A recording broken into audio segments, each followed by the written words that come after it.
Across the UK, online and on DAB. We are Talk. Talk Radio. Give it some lip. Talk Radio. So, I don't want loads of phone calls tonight. We're going to try something a little bit different.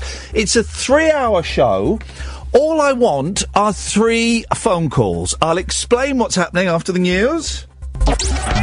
Late night, Iain Lee on Talk Radio. We have ways of making you talk.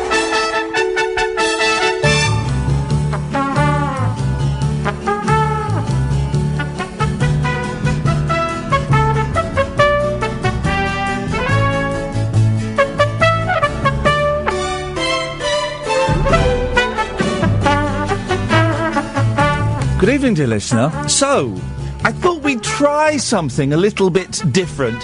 Inspired partly, we're going to New York, so I've been listening to all these very cool New York podcasts, because we're going to be getting some of the people on as guests, and we've got some great ones lined up. One of the ones I'm hoping we can get on is a guy called, I think his name is Chris Gethard, who presents Beautiful Anonymous, and it's a lovely thing where he tweets out his phone number, people phone up, and he talks to them, and it's all completely anonymous. And the only rule is the phone call lasts an hour, and neither side, well, he can't hang up before the hour is up. The other person can. It's a great podcast. It's brilliant. I've only heard one, but I'm already addicted to it. So I kind of thought that there's a little bit of crossover with what he does and what we do on this show. And I thought, well, let's go the whole hog. And most phone-in shows will sit there and beg and ask for loads of people to call in. And I've done that. You ask for a load of people to call in. And, God, I love this music. I love this music. Herb Alpert, who may be coming on the show at some point, fingers crossed. So I thought what we would do is we would try something a little bit different for this show, okay? Instead of loads of you calling in, how about we only take 3 calls in the entire show? So, what that means is, you call in 0344 499 1000. Now, call in now, and you'll speak to Katherine, the producer. And Katherine will produce, and she will pick who she thinks will make the most interesting company in this hour. Okay, 0344 499 1000. If you've been a regular caller, if you've never called before, if you've only called once or twice, it's all good. Okay, it's all good. We're open for business. Okay, and Katherine will sort through the calls, and I can see we've had a few people calling in now. Call in now, please. 0344 499 1000, and Katherine will go through the names, and she may ask you a few more questions than she does normally, and then you will come on for the first hour of the show, and the rule will be that I can't hang up and you can't hang up. I mean, you can if you want. I mean, it's not a law. If you choose to put the phone down, you put the phone down, fine. But ideally, you stay on the phone until 11 o'clock tonight. And then we say goodnight. It'll be about 4 minutes to 11 because we have to play the ads and then go into the news. And then we'll say goodnight. And then we start the whole process again. Now, I'm aware it's a bank holiday. And normally on bank holiday shows, you don't get many callers anyway. And I'd forgotten it was a bank holiday when I decided that this is what we were going to do. So, it might work. It might not work, but we will just sit here and we will chat. So, the way this is going to work is you need to pick up the phone and you need to dial and you need to have a quick word with Kath. Don't worry that because I know loads of people get in touch. 0344 499 1000. Loads of people tweet me and email me saying, I'd love to call him, but I've got nothing interesting to say. I dispute that. I bet you have got something interesting to say. The mundanity of people's lives can be fascinating to other people. So don't worry that you haven't got, you know, a big scandal or don't worry that you feel you haven't got something in your life that you think other people will find interesting. You know, you might think that you are the most boring person on the planet. Don't worry about that. That's my job to try and unpick the story. Or maybe you have got something that you want to say. Maybe you have got an agenda. Maybe you have got, you know, your brother's Tom Cruise. I don't know. And you want to share that. It's all groovy. Okay. Now, I can see we've had about 4 phone calls in. I would like a few more people to call in, please. So Katherine has a pool of people that she can pick from. 0344 499 1000. There is, of course, the possibility that we might not get anybody that comes on. That's a possibility, and I've not looked at the papers because I've been sitting talking to my friend Simon, who's popped along, and so in which case we've got ourselves a very strange, and let's be honest, a slightly uncomfortable 3-hour broadcast. That's what we'll have. So, do you fancy playing or not?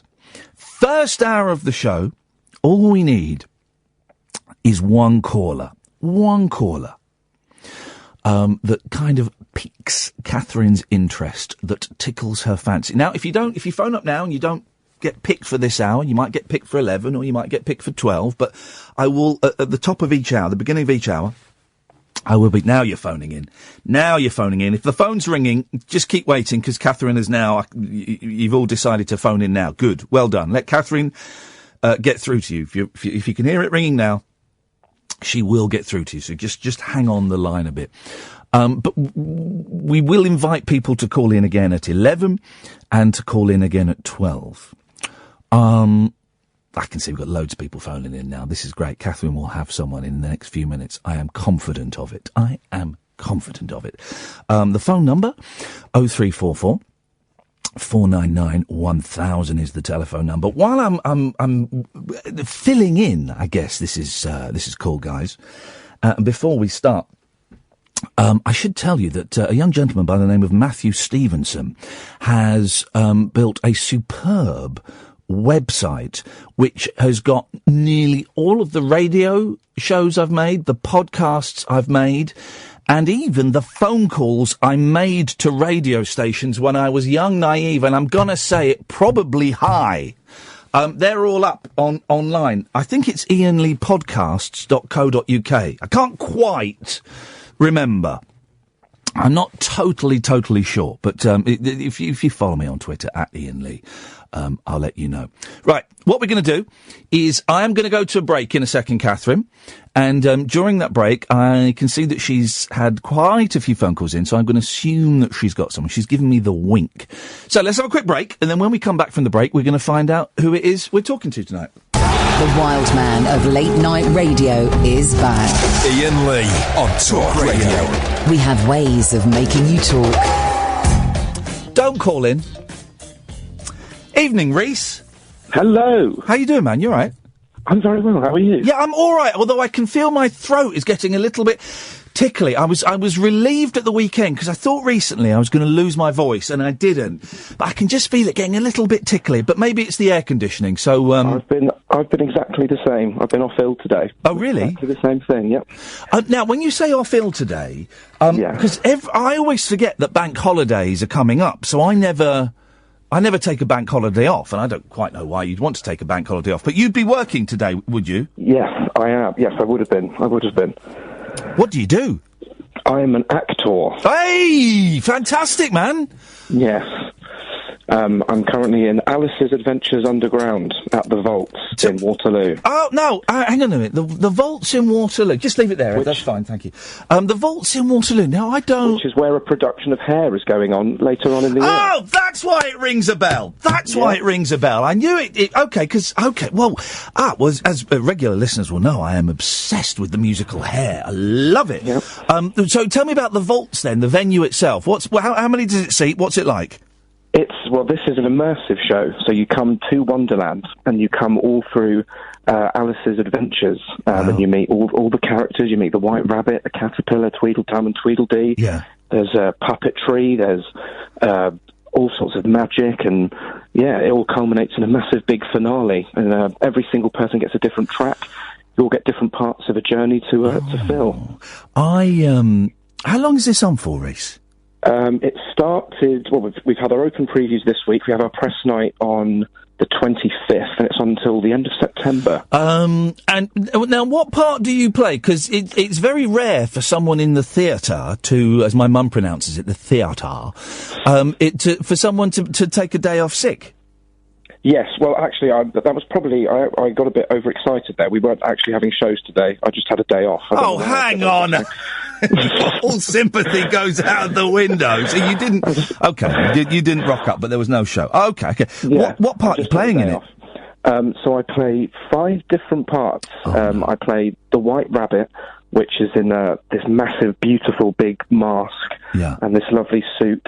And then I play a few clubs, the Ace of Spades, the 5 of clubs, and then a bar character called the White Knight, which I basically created as a sort of Lord Flashheart from Blackadder-style character. Oh, fantastic. He's got a big cod piece, and we play lots of games in the bar with people after the show, and it all ends with a big unbirthday song. Now, in fact, my friend Simon, who's sat in the studio listening to this, we studied performing arts at university, and so, you know, the world of getting up on a table in the middle of a cafeteria and singing and dancing is very, very familiar to me. But I love all of this stuff, and I love the immersive stuff, and I love theatre that isn't just you sit in your seats and you look at the stage. I like those things as well. And recently, gosh, it must have been 2 years ago, me and Katherine and a friend of ours called Paul, we went to see The Drowned Man. Have you heard of that? Yep. Which is, it's set over 3 or 4 floors in a warehouse. Yeah. And honestly, I have never seen anything as exciting and as thrilling as that. And we all, someone had said to me, if you're going with people, split up. When you get there, split up, and then you'll meet up, halfway through and towards the end, and you'll all have different stories you can put together. And it was incredible. The 3 of us saw 3 completely different shows. That's the joy of immersive theatre. That is the joy of it. It's yours kind of... I mean, that was a very special thing. Yours sounds very special as well, I mean, but I imagine that the Vaults is perhaps slightly smaller than where The Drowned Man took place. I mean, it's the whole, underground, the whole of Waterloo Station, so there's hundreds of different rooms. Oh, is it? You get split into different decks, so if you go with the Heart, you have a different show than the Diamonds. If you go with the Diamonds, you have a different show than the Spades. Yeah. It was nominated for an Olivier Award 2 years ago. And they're bringing it back for the next 6 months. Oh, Reece, I'm coming. Yeah, well, I'm coming. You best do. Yeah, definitely. It's that sounds right up my street. So, you're saying this has happened? This is a revival? Is that what they call it when it comes back? Were you in the original production, or is this this your first time with this? This is my first time with this company, which is a company I've wanted to work with for a good few years. They do incredible shows. Who is it? What's the company? They're called Les Enfants Terribles. Oh, I say, yes. Yeah, very creative couple of guys, and I wanted to do it 2 years ago, but didn't get a chance. And this time, now I'm in it. This is the kind of stuff that, if I'm honest, about 15 years ago, I would have poo-pooed as utter nonsense. But as I have matured and become less knee-jerking in my reactions, I love this kind of stuff. And I just think is there though, Reece, right? Because there were moments in The Drowned Man. There was one bit in The Drowned Man where, I ended up in a tiny room with one of the actors and 6 other members of the public, 6 other audience. So 7 of us and this actor. Tiny room. And he shouted at us to keep the doors shut so nobody else could come in. And one girl got the giggles. She just got the giggles, and she wasn't laughing. It was preposterous, but she wasn't laughing at that. She just got nervous, as we do, and she laughed and she giggled. And I felt so sorry for that bloke. And I just wondered, when you're doing it, when you are immersed as the performer, do you ever get put off? Do you ever, you see the person sticking their fingers up at you? Or, do you know what I mean? Do you ever get someone that's kind of putting you off, and you struggle to maintain that reality that you've created? Absolutely. So far, touch wood right now, I've not had anybody in Alice, but I've also been, I currently as well sometimes work as a maze master at the Crystal Maze in London. So there we get some real treats as contestants. That's where you just, they're there to play the games, they're there to have fun. And we say, with the pooest part of the Crystal Maze is the maze masters, because, they're here to play games and look at the amazing sets. But we're incredible. But you get people that just forget where they are and what they're doing. I had a guy, one of my first shows last year, just stealing crystals out of rooms. And I said to him, what are you doing? And he went, we're crap, I want to get more crystals. Oh, no. Automatic lock-in. Well, absolutely. I suppose you can't enforce that legally, though, can you? No. But no, you do. You have people that you sort of look at them and you go, why have you paid this much money to come to this if you're just not going to play properly? How much does it cost, the Crystal Maze thing? The Crystal Maze is somewhere between £55 to £65, whether if you're going on a weekday or a weekend. For a group of people, or per person? Per person. Flipping heck! I bet they're real crystals for that price. They are. They're Swarovski. And so you're you're playing the Edward Tudor Pole. What was Richard O'Brien. Richard O'Brien character. The one and only. Yeah. Oh, the legend. Of course, he wrote Rocky Horror. Absolutely, one of my favourite musicals.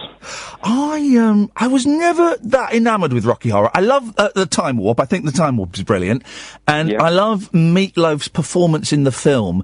And I did see the play once. Now, was it with Nicholas Parsons or was it with Ade Edmondson? I can't remember. They probably did it both. They both played the narrator. Yeah, it was one of them. I can't remember. No, I did enjoy the film. I wasn't so keen on, but I did enjoy the play when I went and saw it. If you buy into it, it's a lot of fun, isn't it? It is. All the shouting out and the songs and I love it. Absolutely love it. Have you met Richard O'Brien? I haven't. He did a little bit of, got involved a little bit at the beginning, but he lives in New Zealand and, I think he's kind of sort of, wants to move away from it all now, and it's kind of our little beast. I've just directed the one in Manchester as well, and, he didn't, the Crystal Maze game?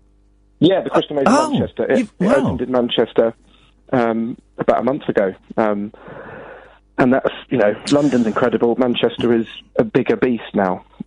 Whereabouts is it in London and where is it in Manchester? So in London, it's just opposite Angel Station. Okay, yes. In Angel. Yes. And in Manchester, it's at the Old Granada Studios. Where is it opposite? What, where they used to do Coronation Street? Yes, exactly beautiful. There. Been there. I've been there. When we were casting it and rehearsing it, we had to walk through Coronation Street to get to our rehearsal room. Me and Kath gave a talk up in Salford 2 or 3 years ago. And we were finished by 2, and I said, look, we can stick around and listen to the rest of this, or should we get a cab and go to Coronation Street? And we did. We went to Coronation Street, and it was like being Mike TV and Charlie in the Chocolate Factory. Yeah. You go around and you look at props and stuff, and that was a bit dull. And then suddenly they open the doors, and you step out, and you're actually on the cobbles. It's incredible. It's amazing. It's amazing. We cast the people in the set of Dragon's Den. I say recently, in the last 2 years, found out that Dragon's Den isn't actually filmed in a warehouse in the middle of... it's a studio. Yeah. And those stairs don't go anywhere, do they? Or do they? There's a lift, but it's literally at the back end of nowhere. Like, they've obviously made it look smaller than it is. Yeah. But we sat on the chairs for the first audition, pretending we were the dragons. Of course you did. Abused our power for a minute or two. Well, there are worse abuses going on in the 70s and the 80s on the casting couch. So you pretending to be Duncan Bannatyne or Thea Paphitis, I think you can get away with. I'm more Deborah Meaden. I'd be more. Who's the fella that is about 7'9"? What's his name? Peter Jones. Peter Jones, and he's not the Peter Jones that owns Peter Jones. Jones. He's not. That's not him, is it? I don't think so. No. No, I don't know who Peter Jones is. No, I don't know. He's just a tall man. How did you get into acting? I said that I did performing arts at Middlesex University, and it was a wonderful DOS. It was great. It was a really good course, and it was a great DOS for 3 years. And basically, what we did was, for 3 years, we watched Laurel and Hardy and the Three Stooges, got stoned and drunk, and came out with a 2-1. But kind of surreptitiously learnt a load of stuff without realising we were learning a load of stuff. You know, I wouldn't be here if it hadn't been for, you know, Hugh Thomas and other people that I work with there. But what did you study it? Where did you go? I went to a place called the Rep College, which was a year course in Reading, where you did 16 shows in 1 year, one every 3 weeks. Flippin' heck! So yeah, literally like a rep company. So we did Shakespeare, we did Greek tragedy, we did farce. Yeah. And again, touch wood, I've not really been that much out of work. I've been sold a few blenders in my time. Yeah.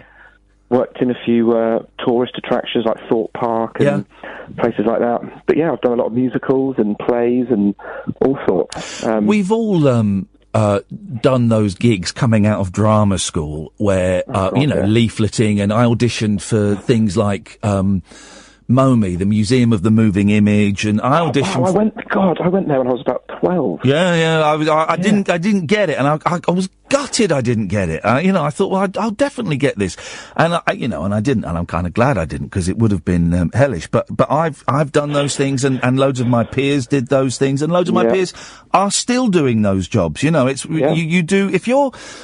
The thing I found was, if you're determined to make it, whatever that means, it means different things to everybody, and I was determined to make it, then I would do whatever it was that I needed to keep my head above water, that would allow me to go out and do auditions. Saying that though, Reece, I'm very old. I remember one of the last things we learned at college was we had a tutorial on how to sign on and how to claim housing benefit. Yeah, I know. And it wasn't, I lived in London for a few years signing on and getting housing benefit, which I don't think you get anymore. So, no. Very good point. So you did how many plays did you do in a year? 13? 16. 16, yeah. Wow. One every 3 weeks, mainly around the Reading and Surrey area. Yeah. And then it ended in a professional contract. I did a 2-hand play called Two at the Etc. Theatre in Camden. And, then went and worked in a holiday park for a year. This is fascinating. Boy, oh boy, what a great choice for the first call, Katherine. Well done and well done. Thank you, Reece, for calling in. This is brilliant. I've got so many things I want to pick your brains on. Learning lines. How did you find learning lines? Because I used to be really good at it, and now if I were handed a play, I wouldn't have a clue how to learn the lines in it. Are you good at it? Luckily, I am. This Alice show I'm doing at the moment, this has been the hardest thing I've ever done.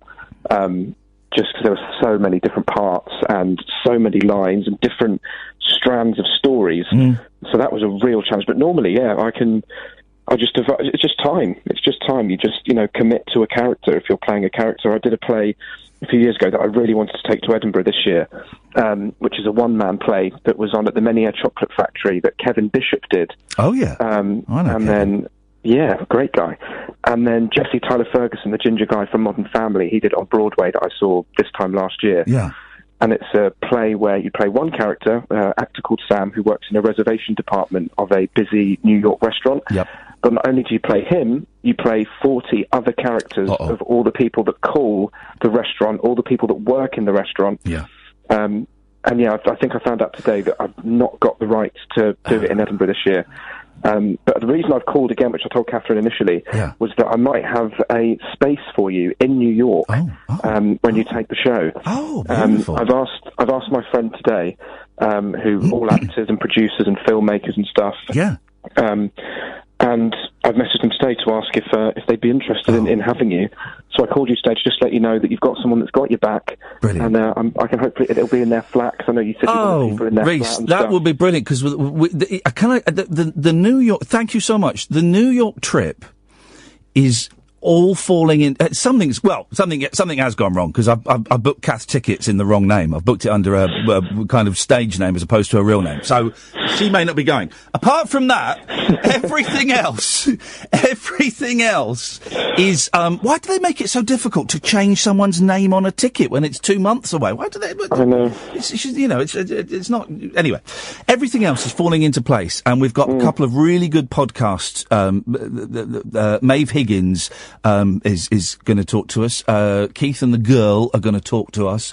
We're talking to Richard Bacon and John Ronson and Imani Coppola and Steve Guttenberg and the guy, yeah, exactly, and the guy that is Kramer is based on in Seinfeld. All these people. So it's all falling into place, and we've got 2 studios that we're going to use for 2 of the shows. So yes, if we were able to find, and I've just sent out a couple of emails today to people that have been in touch saying I might be able to help, but my friend lives out there. But yeah, if we can find someone's apartment to do the show from, and they'd be more than welcome to invite people and bring people round, and we'll chat to them on air and make them part of the show. That would be. That would be fantastic, Reece. That's the reason today I was like, because I've listened to your podcast from the days you were at the other place with the 3 letters of the alphabet. Yes. What, the LBC stuff? Yeah. Oh, man alive, gosh, yeah. And it was only recently I've started listening to podcasts again. Yeah. And you'd gone off my radar, Ian. You'd gone off my radar. Well, no, it happens. I saw your name pop up on these late nights with Ian Lee, and I was like, I wonder if they're still as funny as they were on LBC. Uh-oh. And I creased myself. I was stuck on a bus yesterday, on a rail replacement bus, and some of your callers are just delightful. What's a polite way of putting it? I'm crying with laughter on public transport, and the way you deal with them is just, and the way they deal with each other, is just wonderful to listen to. Just real humans. Thank you, Reece. Talking to other real humans. It's a joy to listen to. Now, Reece, I have to do a boring technical thing, and we're going to play some adverts and stuff. Okay. Now, the rules are for this, I can't hang up on you. You can put the phone down anytime you want, but I'm hoping you'll stick around for another 25 minutes or so. I'm fine. I've been sleeping all day. I'm wide awake. Reece, I will speak to you after this. Late Night Iain Lee. Unfiltered night talk with the original king of unconventional conversation on Talk Radio. We have ways of making you talk. I nearly gave out the phone number there. That's because I'm programmed to give out the phone number when we come back from a break. Don't call. I don't want any more calls until 11 o'clock. We're doing something a little bit different tonight. 3-hour show. We only want 3 callers. And very simple. We take 1 caller at the top of each hour, and that person sticks with me for the hour, and we just have a chat. Loads of you phoned up at 10. Thank you. I'm going to ask at 11... I'm going to ask people to phone in again, okay? So even if you phoned up before, phone in again, and Katherine will pick who she thinks will be the best company for the hour. Don't be offended. Don't be upset if you don't get picked. Don't take it personally. Don't think that this is a slight at all. It's just, we're just kind of, trying something a little bit different. And so far it's worked very well. We're speaking to Reece, who is an actor. Reece, give us it's Alice in Wonderland. No, it's not. What's it called? Alice's Adventures Underground. And it's on now, soon? Yes, we've got our paid previews this week, and then we have our press night on Saturday. We'll give out all the... tell you what we'll do. Before we go, remind me, because I forget, 'cause my memory's terrible. We'll give out all the links and the tweets and all of that nonsense. We'll give all that out, because I'm sure it will pique people's interest. Now, something that got me was you said you went... when you left your year's training, you went to a holiday camp.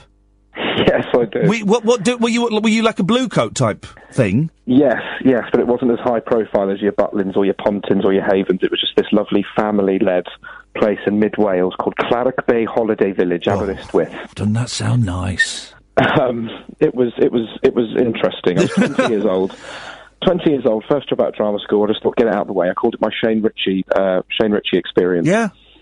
I loved it. Absolutely loved it. It gave me a load of skills that I've got now, comparing and, loads of stuff, loads of skills. But yeah, just something I'm glad I did rather than now. I had the forms to go and audition for, I think it was Pontins probably. And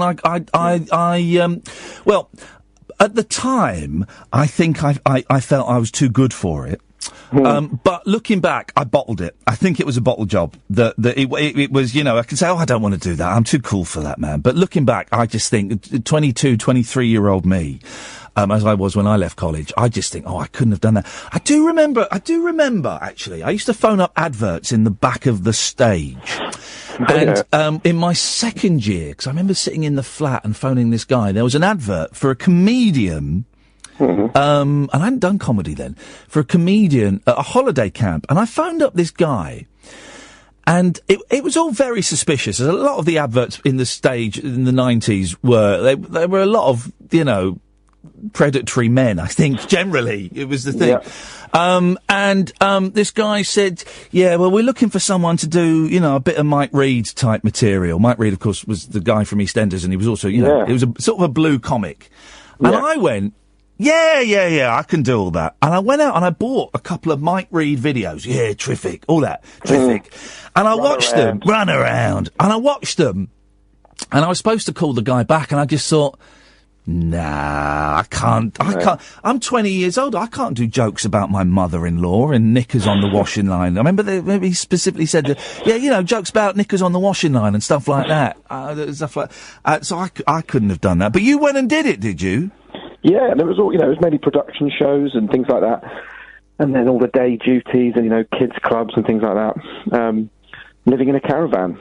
How did you find it? It was fine. It was, again, I'm glad I did it when I was that age. I think if you get caught doing it now, it's probably not as fun as and exciting. Yeah. I went back to it a few years ago just to, pay some bills and whatnot. But that was just for a couple of months. But, I love it. It's just, you sort of end up knowing your worth in the end. Yeah, and like you say, even just standing on a stage with a microphone for an hour a night, 2 hours a night, whatever it is, that teaches you so much. Even, I'm saying even if, and that's slightly patronising, but I don't mean to be, even if it's, you've got 50 kids in front of you, 50 kids, exactly. They still want to be entertained. You learn so much doing that. That you can't learn on a course, and you can't learn from reading a book. You can, what do they call it? Stage time. You can only get it from standing on that stage and doing it. Absolutely. But yeah, I'm glad I did it. It's just something that I think you have to be very patient with, because it's long contracts. You're there for 8-9 months. Sometimes you're living in a caravan. You might not get along with the person you're sharing with. Hang on! You're sharing a caravan? Oh yeah. Oh no. Oh yeah. And I had the luck of sharing with quite a nasty piece of work. Who ended up getting fired by the end of the contract for having drugs on him during some of the kids' clubs. Oh no. He wasn't. Yeah. And Aberystwyth, I bet. When the sun's out, I bet there's no finer place on God's earth. But when it's chucking it down, I bet it's pretty miserable. And again, when you're in a caravan, you know, you can't get any sleep. You've got seagulls tapping on your roof. Yeah. So what did you? What would you do? I tell you why this is on my mind, because I took my boys today, and I'm trying to get this guy and his I guess it's his partner to come on the show. I took my boys to see The Bubble Man today, right? Oh yeah. It's an hour and a half long of a guy blowing bubbles.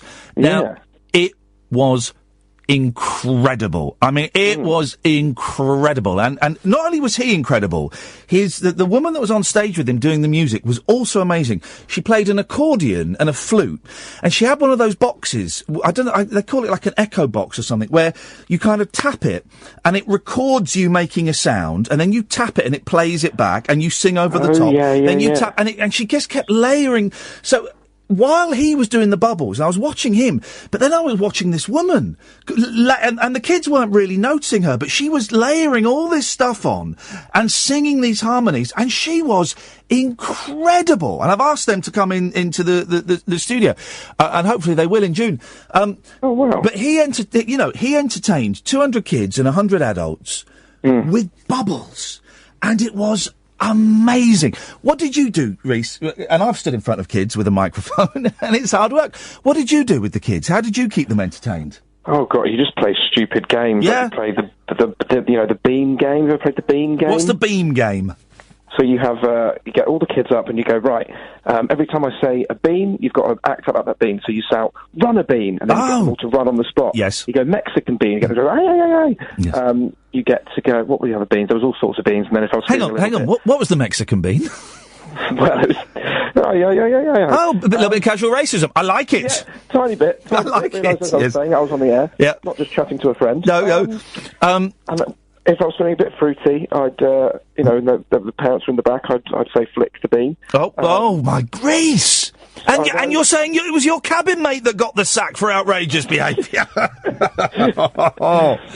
again, you're there for 8 months, your mind goes a bit crazy. Of course it does. What other games? You do musical chairs, you do musical statues, you'd have all the music there as the DJ and stuff.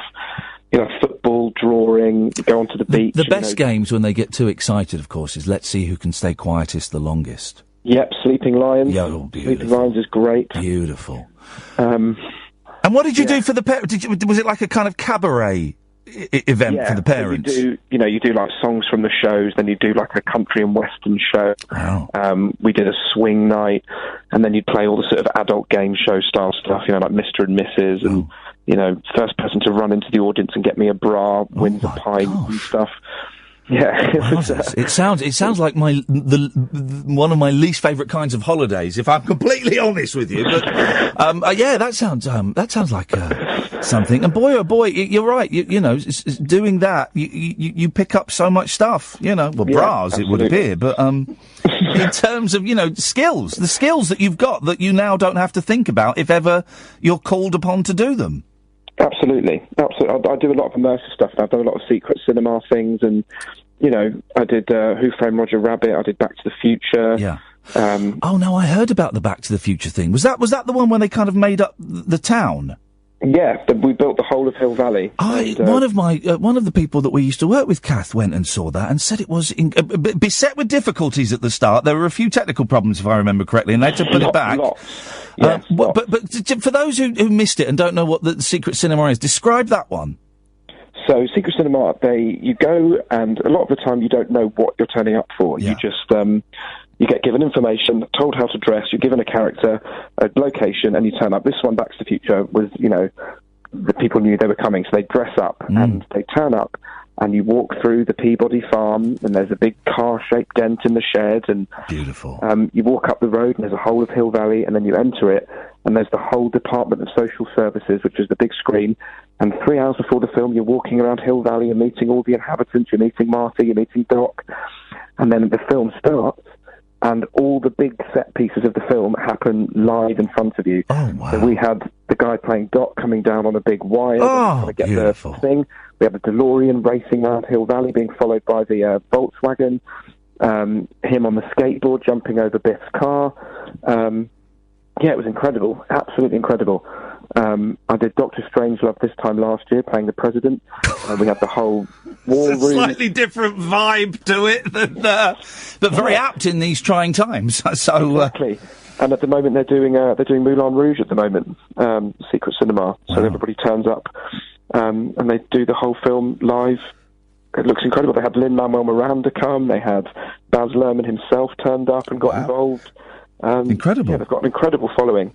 Incredible. Reece, listen, stay there. I've got to do another quick break. I'm really enjoying chatting to you. Thank you for this, and I appreciate your patience. And it's imagine this is, imagine we're having a chat in a bar, but I'm very old. I've got a weak bladder, and I have to keep nipping off for a wee, Reece. Okay, so that's no worries. But I'll be back in a second. Get another drink in, and I'll be back after this. Late night, Iain Lee on Talk Radio.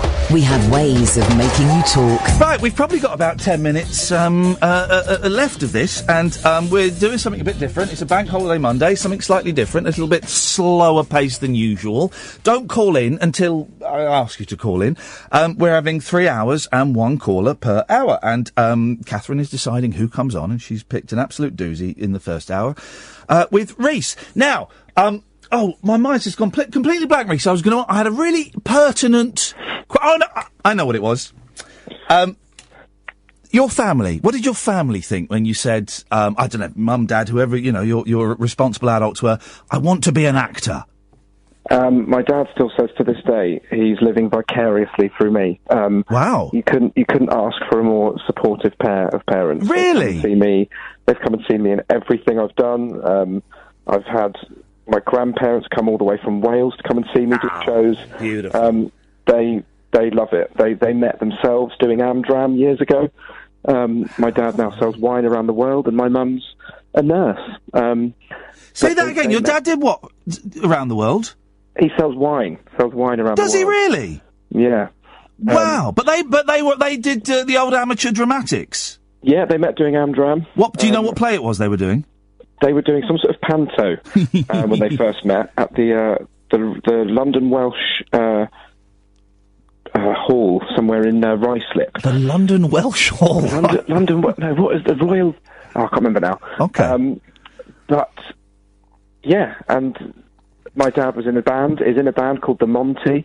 The Monty? They were originally called The Full Monty, then the film came out and there were people calling up saying, "You take your clothes off." So they changed it to The Monty. Well, was there any moment when your dad considered taking his clothes off? Oh, he's done it probably more than me on a night out. Flipping heck. I am renowned for taking my clothes off. No. Really? I did it. Yeah, I did it at my friend's wedding last year. Sang a beautiful song at their wedding. 2 hours later, clothes off. Well, that's these things happen, Reece. These things happen. So your mum and dad, they were all for it, and they've never done the.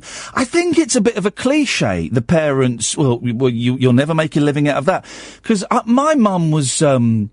Incredibly supportive when I said I wanted to be an actor, you know, and for the few, I talked about when I left college, I was signing on and getting housing benefit. I was, but she was also, you know, dipping into her bank account and keeping me going. And not once did she say, I think you need to reconsider this and, you know, 'cause I didn't get a paid job, well, a decent job until I left when I was 22, 23, an 11 o'clock show. 4 years, 3 or 4 years. So it was 3 or 4 years of being skint and borrowing money off her, and she never once said, "I think you should rethink this and have a look at something else." I think it's when they know that you're passionate about something, they're like, "Okay, you know, we'll help you." My parents have been fantastic. You know, I turned 30 in January. You know, and there've been times in the last few years where they've just had, you know, I've been in a real pickle, and I gave it up for a year to sell blenders. You know, to get some stability back, and then I suddenly realised, hold on, this isn't what I want to do. Yeah. And I went back to doing musicals and stuff, and a lot of the stuff I've done has been, you know, off West End and fringe stuff. But I couldn't be happier right now in what I'm doing. You know, I'm you know, creating things from the beginning rather than going on onto a West End stage and being told where to stand and being told to do what other people have been doing over the last, you know, 30 years. You know, I still crave to be in big, you know, West End shows, but I like creating stuff from scratch now, which is much more gratifying for me personally. What's the dream, Reece? Just like I just said then, just to keep being happy. Like, it used to be like, oh, I want to be in Les Mis, or, you know, I want to be in Wicked, and, you know, those shows are incredible, but now I've got to a point in my life where I'm like, I don't have a dream, I just want to be happy every day. And at the moment, that's what life is giving me. I'm in a very lucky position at the moment with friends, family, and this job and opportunities I'm being given. I'm just happy to be challenged. I know that I've got work all year, all different types of work. I've got Panto again in the West End this year. I'm very happy. How do you find Panto? Because I love taking the boys to it, and we enjoy it. But by the end. We went and saw 2 this last Christmas, geez. By the end of the show, I've kind of had enough of the shouting out. I've had enough of it. You know, they last about 2.5 hours long, and but by the last 10, 15 minutes, I'm looking at my watch thinking, oh, for Christ's sake, please, can we just hurry up? And then I think, God, sometimes, you know, the people that are in it have to do it 2 times a day, you know, 6, 7 times a week for months. It must drive you absolutely insane. Again, I love it. Like, I played Flesh Creep, which is the baddie in Jack and the Beanstalk, a couple of years ago. Hang on a minute. Surely the baddie in Jack and the Beanstalk is the giant, or the ogre at the top of the beanstalk. Yeah, so he's the main baddie, unless you're in a massive big budget production. There's a big, like, puppet, but Flesh Creep is kind of like his henchman. Okay. That kidnaps Jill and takes her up the beanstalk. Oh, pardon. Look at you. So you, because I saw Jack and the Beanstalk this year, and it wasn't the story was different.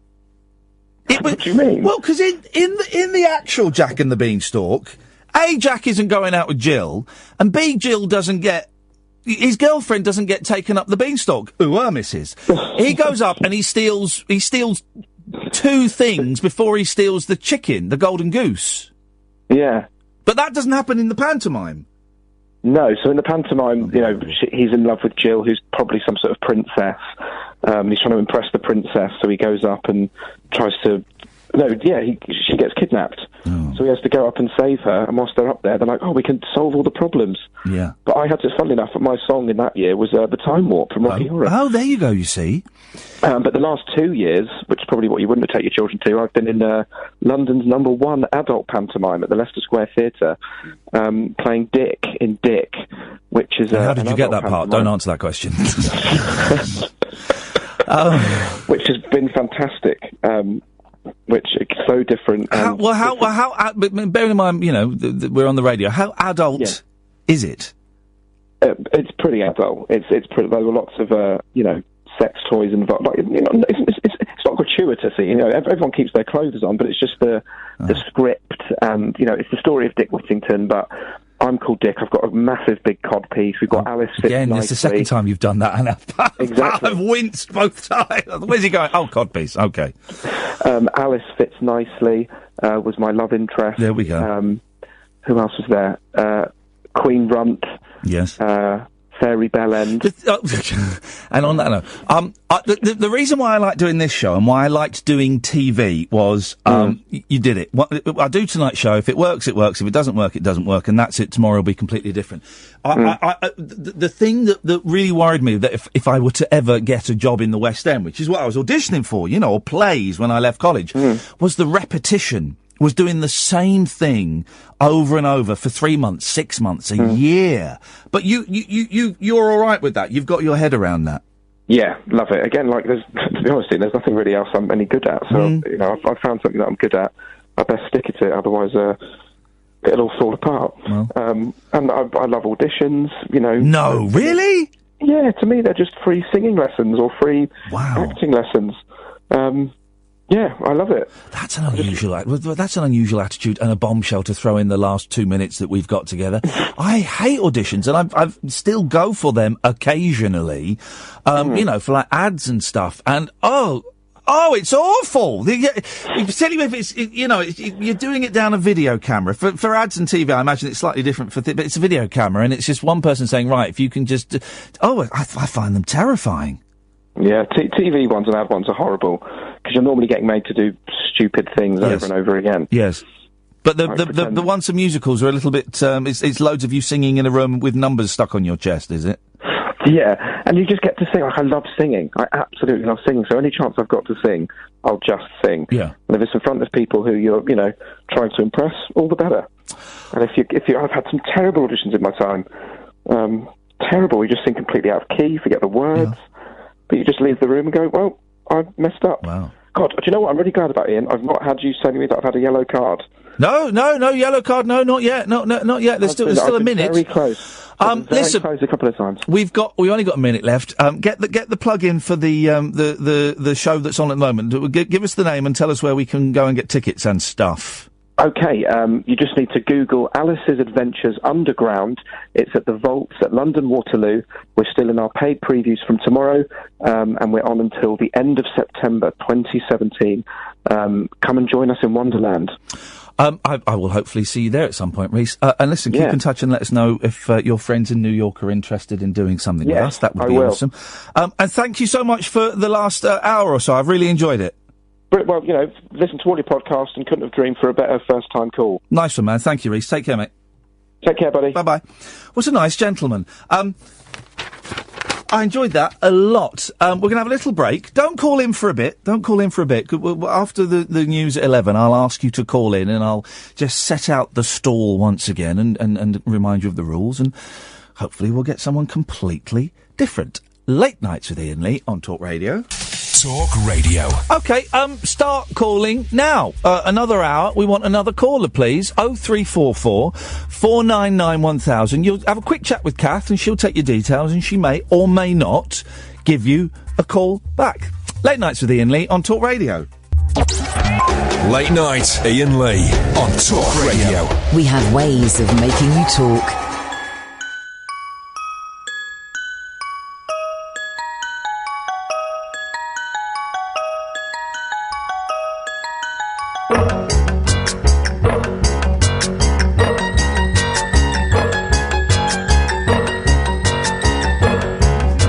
enjoyed that. That was a nice first hour. On to the second hour, dear listener. 0344 499 1000. I can see we've got a couple of people phoning in now. If you're ringing, it will get answered at some point. The phones have been quite busy, but do keep ringing. We want someone completely different to call in now, please. The only rule is you stick around for an hour. I can't cut you off. Yeah, I guess you can put the phone down if you want. I mean, I'd rather you didn't. I'd rather you committed to your side of the deal and agreed to stick around for the full hour. But if you choose to bail out, then that is what will happen. Catherine, is that you calling someone back? We have someone. Then stop calling, guys. Stop calling. I can see 3 people there that didn't get answered. My humblest apologies. These things happen. The way we're doing this tonight is kind of inspired by the podcast Beautiful Anonymous, which I thoroughly recommend you download and listen to, because we're going to try and get the guy that does it, Chris, on the show where we're in New York. So fingers crossed. Even if we don't, I'd still recommend it. So I've pinched a tiny bit from his show. I think our shows cross over, actually, in quite a lot, in that they are about stories and people's stories, real people's stories. But, the thing I have nicked for this is that, for this show tonight, is that we will have one caller per hour. And we had Reece in the first hour, and it was absolutely brilliant and thoroughly enjoyable. Everyone who's on the phone now, apart from the person I'm going to go to, put the phones down, because we're sorted for this hour. And we will find out about the person, and we'll chat to them, and we'll see what happens. And it could be good, it could be awkward. I don't know. Katherine is in charge of who we get. Let's wait for this bit of music to finish, just to be polite, shall we? Lovely. Evening, Bruce. Hip, hip, hip. Hip, hip, hip, Bruce. How you doing? Yeah, I'm not too bad. Ian, yourself? I'm all right. I've eaten. My diet went to cock on Thursday night, and I have eaten eaten way too much food over the last couple of days, so feeling bloated. Yeah, I understand exactly what you're saying. I think it's because of Easter. Yeah. I had a nice roast on Sunday, really nice roast. My mother-in-law is an amazing cook, and, but I was kind of thinking, well, I won't eat much. And then I ate loads, and I thought, well, okay, I won't have any dessert. And then she brought out a homemade cheesecake. There was no way I was going to turn down a homemade. I did turn down the double cream, and I only had one slice of it, but I couldn't turn down homemade cheesecake, Bruce. What kind of cheesecake? Good question. It was, I don't know, but it had like a glazed top, like you get with, what's that dessert with the glazed top? Is it creme caramel? No, creme brulee. Yeah. It was, so it was cheesecake, but with a creme brulee kind of topping on it. It was incredible. I'm a big fan of cheesecake, but it's one of those things that for a long time I avoided. I seem to have done this a lot through my life, actually, because cheesecake, because I didn't like cheese, I thought it would taste like cheese. Yeah. And therefore just, for no reason other than the name. Yeah. But even when I was young, I remember not wanting to drink ginger beer thinking it contained beer. And hang on a minute. I'm going to ask a question that might sound dumb. Is ginger beer not alcoholic? No, right. It's not alcoholic. I'm 43. I'm nearly 44, and I did not know that until just now. Wow. Why do they call it beer then? And is ginger beer the same as root beer? Well, I mean, not in taste, no. Oh. So the answer could just be no, then. It could just be no. What is root beer, then? Because they used to sell root beer at McDonald's in the 70s. Yeah, correct. But what is it? Not that I remember that, actually. It's quite an American, obviously an American drink, but I can't remember what it is. Is it like sarsaparilla or something? Now, I don't even know what sarsaparilla is. Is it sarsaparilla? That's Vimto, isn't it? No. Okay. Well, It definitely doesn't taste like Vimto. I mean, root beer, for anyone that's listening that's never tried it, is a little bit, or smells a lot like, to me, something medicinally like Germaline or something. Okay. And it's funny you mention the cheesecake, because I've got a very vivid memory. Well, no, I've got a very vague memory of being in London as a kid. And London, because we used to live in Slough, so coming in London, it was a very exciting and very noisy place. I remember London very noisy. And going to see my nan at work, and I think she worked as a traffic warden, I don't know, but going to see her in an office, and she mentioned that there was cheesecake, and would I like some cheesecake? And I just remember being in this office and feeling sick at the thought of a cake, like you said, a cake made out of cheese. Yeah, because it just sounds so bizarre. That's the thing, isn't it? But it's so delicious. It can be, but I mean, again, I think it depends. I've never had a bad cheesecake. Really? Never. And when we go to New York, there is a shop in New York called the Cheesecake Factory. It's like a chain of restaurants. Indeed. And the first time I went to America and discovered that, and they have something like 200 different varieties of cheesecake. Flipping it. And the American cheesecake is different to the British cheesecake. It doesn't have a biscuit base and it's big. Blah, blah, blah, blah. But flipping it, you just sit looking at the menu going, whoa. I have never had a bad cheesecake, Bruce. I don't think it's possible. But, I mean, the thing is, Americans and desserts, I mean, there's something about that culture because there's a chain of restaurants called Perkins. Right. And they like the Cheesecake Factory, but their speciality is pies.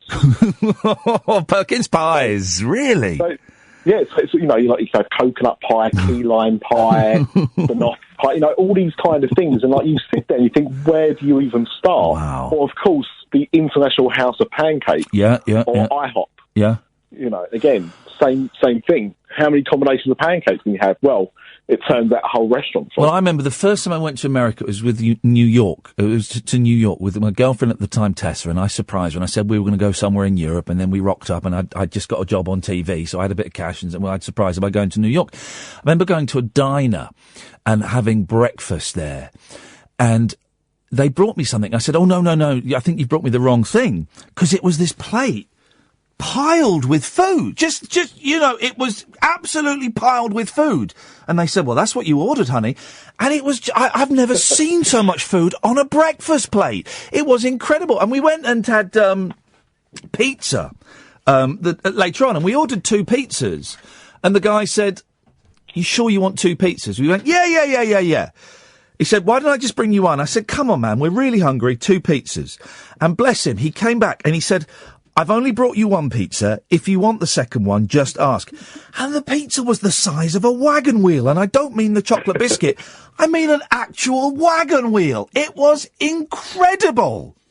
Yeah, it's so weird. And I mean, it's even the small things. I know not to really harp on, but if you go into a fast food place, and I'm thinking about where you might go to be served by a clown. Yes. In America, if you go and ask for a regular meal, because they always ask if you want to go large, but if you go for a regular meal, that is the UK version of a large meal. Yeah.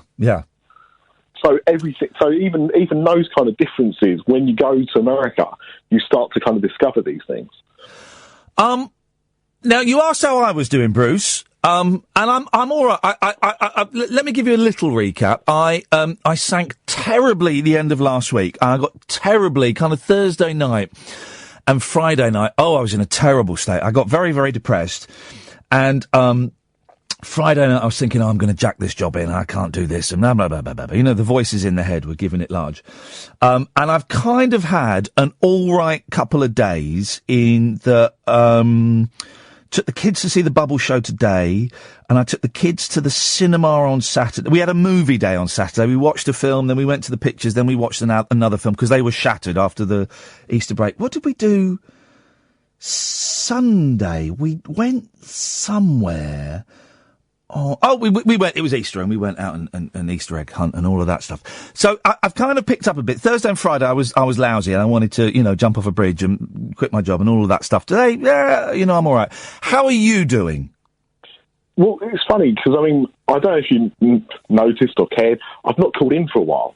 And no, I'd noticed, yeah.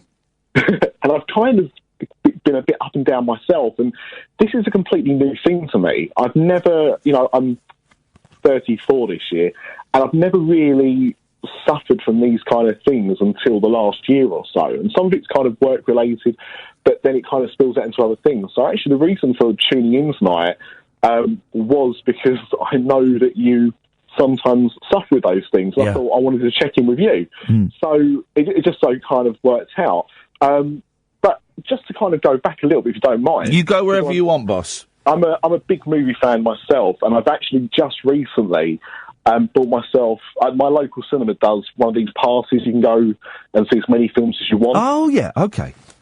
So I've done that. So I'm seeing quite a lot of films recently, but I was just curious what you actually took the kids to see on Saturday. Oh, man, we went and saw the Smurfs. Oh, so now I wish I didn't ask. We went and saw the Smurfs, and the Smurf franchise really angers me. What is it? Because they made a couple of really good live-action Smurf films where the Smurfs rocked up in New York, and it was silly, and they were quite good fun. But now they've gone back to an animation, and look at me actually critiquing the Smurf genre. And I thought it was quite lame, and the kids enjoyed it, and but I thought it was quite lame. But they'd seen everything, and Power Rangers. I was going to take them to see Power Rangers, but I looked it up online, and it's a bit grown up for them. I think it's got a bit of bad language in, and it was kind of not recommended for 7 and 5-year-olds. So that was all that was left. Yeah, no, it's a 12, because I was going to go, I didn't want to go and see that the other day, and I haven't actually seen it, so I can't review the Power Rangers for you, but a friend of mine will not go to cinema alone, for some reason. Like, his idea of going to see a film by himself just kind of baffles him. Oh, so no, that's the best time, going to see a 2 o'clock screening of something in the afternoon. Oh, and how many times has this happened for you, Bruce, where you've had the cinema to yourself, nobody else in it? Well, I've only had my pass for about a month, and I've had a few days off from work during that time, so I've been able to go to odd showings. Yeah. But the lowest attendance so far was I saw Kong, and that had about 3 people in about 12:30. Oh, I think I've had it 3 times in my entire life where I've been the only person in the cinema, and it's such a thrill. But here's the thing, I still sit in the seat that I've got booked. Even though I could sit anywhere, I still sit in the seat that I've got. How was Kong? Any good? I'm a big fan of King Kong. One of my earliest memories was, unfortunately, seeing King Kong Lives. I don't know which one that was. I don't remember that one. King Kong Lives starred Linda Hamilton when she was still a bit of a star. Yeah. And it was a sequel to the 75, 76 Kong. Yeah. That they did. Yeah. Where what happened was King Kong obviously fell off the World Trade Center. He was in critical condition. And they manufactured a heart for him. He's a bionic King Kong! No, only the bionic heart. Mate, I've got to dig this out. It is absolutely terrible. But for 5-year-old me, that started an obsession with King Kong. So I went back and watched the original King Kong. Yeah. In fact, I've never seen the 70s one. I've only ever seen the 33. I've seen the 33 one. I used to love it when I was a kid and we first got a video recorder. They were showing all these old Universal and RKO pictures, the Frankensteins and the Wolfman and all of that. And I would just tape them and watch them as a 10, 11-year-old kid and love them. Yeah.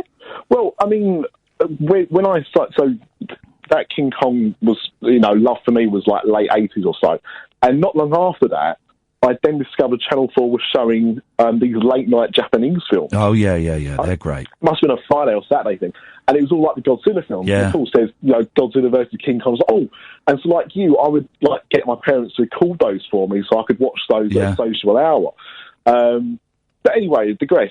So, yeah, Kong Skull Island, really good. If you like giant monkeys beating things up... I don't mind that. I can dig that. Bruce, listen, I've got to do a quick break. Imagine that we are at a bar. I'm off for a wee. This is my way of getting out of paying for the drinks. You get this round in, Bruce, and I'll be back in a couple of minutes. Is that all right? Sounds perfect. Nice one, man. Thank you very much indeed. Late Nights with Iain Lee on Talk Radio. The radio show for people who know the best part of the day is the night. Late Night Iain Lee on Talk Radio. We have ways of making you talk. Evening, dear listener. Don't phone in. We're doing things a little bit differently this evening, and so far it's been an absolute joy. One caller per hour. We had Reece in the first hour. He's gone now, and Bruce has come and joined us. Evening, Bruce. Thank you, Iain. And I got you a gin and tonic. I didn't actually ask what you wanted. So well, I don't drink, so I will. But I will be too polite to say that to your face. So what I will do is, when you're not looking, I'll pour it into the spider plant on the bar and say, "That was nice, but that's enough for me." Bruce, why did you get this? Why did you get this pass? Because I've seen these passes advertised. The cinema that I took the boys to, it was $17.99 a month, and you can see as many movies as you want. Restrictions apply. Why do? And I've got my reasons of why it would be a good idea for me. But why did you decide to do it? Thank you. Yes, good question. So, the main reason for doing it was I was offered a discount at the time of buying it. Lovely. When I was looking into it, which was something to do with my work, we're doing a promotion at the time, so it actually ends up about £12 a month. Oh, there you go. Even better. Yeah. But for me, well, going back to what we kind of said earlier, I don't mind going to the cinema alone. Yeah. As you don't. So I think the thing is, if you don't mind not taking your kids or your partner, then, if you're a loose end one night, it's just a case of, right, what's on at the cinema, I'll have a look. Yeah. But I looked at what was coming out in the next few months, and there were so many films that I thought, I kind of want to see that. But when you're paying £12 a time or £10 a time to go, it's expensive. It adds up. So that's it. I mean, the other day I took my young daughter to see Boss Baby because the boys. I was so looking forward to this, and my kids have gone and seen it already with their mum. I was working, so I didn't get to see it. It looked brilliant. It's good. I mean, for a kids' film, sounds much better than Smurfs. Yeah, a little bit highbrow, I'd say. The actual storyline's a bit highbrow, but I mean, my daughter loved it. There's enough childish humour in there to entertain her, and yet enough kind of adult references to kind of keep you entertained as well. So for things like that, it's brilliant. But you can also use it with your 2-for-1 on a Tuesday and Wednesday. So for me to take my daughter to go and see the Boss Baby, it cost me 70p to book the ticket for. Flipping it, because I took the boys to see the Smurfs, and the tickets all in all came to around about 30 quid, and then you get popcorn and sweets, and that's 15 quid, and it's like, it's 50 quid to go and see bloody Smurfs. I tell you the two, and I love kids' films at the moment, and people talk, well, kids' TV and kids' films aren't what they used to be. No, they're much, much better, significantly better. Because in the 70s and 80s, kids' films were just cheap rubbish, with a few exceptions. So I'm loving all the films, but two films I took them to, one of which they enjoyed, one of which I don't think they enjoyed, and I don't think they were kids' films. One of them was the Batman Lego movie. Definitely not kids' film. It's not a kids' film. They love it because it's Lego and it's Lego blowing up, but the story was like way over their heads. All the rest, I mean, I took, we all went a family trip to see that because me and the wife wanted to see it, so we dragged the kids along. And my daughter liked it. My son's he's too young. He's a bit behind on development, so he'll watch something, but you can't talk to him about it afterwards. Right, yeah. We think it might be a bit of autism or something, but that's a byproduct. Anyway, but my daughter liked it for what it was, but she didn't get what the film was about, really. It was just, funny things happen and a few explosions and some funny noises. It's packed full of gags for the adults. I mean, it's all for the adults. And the other film I saw, and this definitely wasn't a kids' film, and I thought it was stunning, and I thought it was beautiful, but I was annoyed it was being sold as a kids' film, was Inside Out. Did you see that? Yeah, and again, my daughter loved that one, but she doesn't, at 4 years old, she can't comprehend what the film's really about. It's an LSD psychoanalysts love film. That's what it is. It's all about the id and the ego and the superego and a physical manifestation of those things. And I could see. I felt quite angry actually because my kids they liked it. And I said afterwards, why did you like it? And they said, because of the pretty colours, and it was really colourful. Yeah. But I could see their blank expressions as it was happening. They didn't have a clue what was going on. But then the thing is, I mean, and I think I've mentioned this before, my hobby, the thing that kind of keeps me sane outside of work, and not with the family, is doing a podcast about Disney. Yeah. So quite often we're talking about films and stuff like that. And if you look at really the Pixar films and the last couple of years, maybe some of the Disney films, but they're cross-generational. Yeah. Now, you must have seen Up. Yep. Okay. So, you know, that to me, I mean, I remember seeing that at the cinema when it first came out. And both me and my wife got quite emotional in the first 10 minutes. We were talking about the relationship. Yeah. You know, she, can't have children and, eventually she dies and all this kind of stuff. Now, my daughter loves Up, but that stuff doesn't mean anything to her. No. She can't, that first, It is, the first 10 minutes is and I only watched Up recently, and I had a mate who, I remember him saying at the time, the first 10 minutes will have you in pieces, and it does, but it's the kid, an 8-year-old kid isn't going to understand that. No. And so that's the thing that they've really been trying to, I think, through the last few years, is try and make these films for a wider audience. I would rather they made films for kids. I remember the boys went to see the Postman Pat film, right? Mm. It had killer robots that were trying to take over the world, and it had a Simon Cowell character in it. And I'm thinking, what? Why can't they just make a nice film for kids? Why have they got to have killer robots trying to take over the world? Why have they got to reference Pop Idol and Simon Cowbell, as he was called? Why can't they just make a nice film for kids? And, of course, Ronan Keating singing. Oh, flipping well. I mean, I kind of felt the same way. Did you see Paddington? Yes. Now, I really liked that, but the main story of that, or the kind of main villain in that, was trying to get Paddington to stuff him. Yeah. Well, I thought that was more of a kids' film, and I quite enjoyed that, because that was quite Roald Dahl in its in its evil. Mm. I like that stuff, Paddington. I think there's a second one coming out either this year or next year. I was impressed with Paddington. Can I now listen, but Bruce, the rule is I can't cut you off until the top of the hour. You can put the phone down any time you want. So, if you do, that's fine. But, another rule that I've just made up is I can kind of ask you anything, and you can ask me anything as well. It goes both ways. But if I do ask anything that you don't want to talk about, that's absolutely fine, and we will cough and we will talk about films again, and then we'll go somewhere else. But something you mentioned about 5 minutes ago, and you kind of just mentioned it, and then we went away from it. You mentioned that you think your youngest son might be autistic. Mm-hmm. What does that make you? How old is your son? So he is 2 and about 5 months. What behaviour have you noticed that makes you think, well, something may not be quite right? Well, I mean, it's very hard, because when you've got, and if you yourself have got multiple children, it's very easy to look at, your eldest child compared to your youngest child. Oh, of course. Think about what they're doing at that age and everything like that. And my son started walking about a similar age to my daughter. And kids, they always say boys are normally a little bit less advanced than girls are. They tend to develop a bit quicker when they're younger. Yeah. But both him and actually my daughter were quite late talkers. Mm.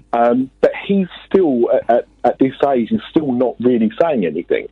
So he speaks his own language, but he won't say mum, dad, cat, dog. He won't say any simple words. He wouldn't even really gesture you to do things. He starts to do that, and I think that's because he is now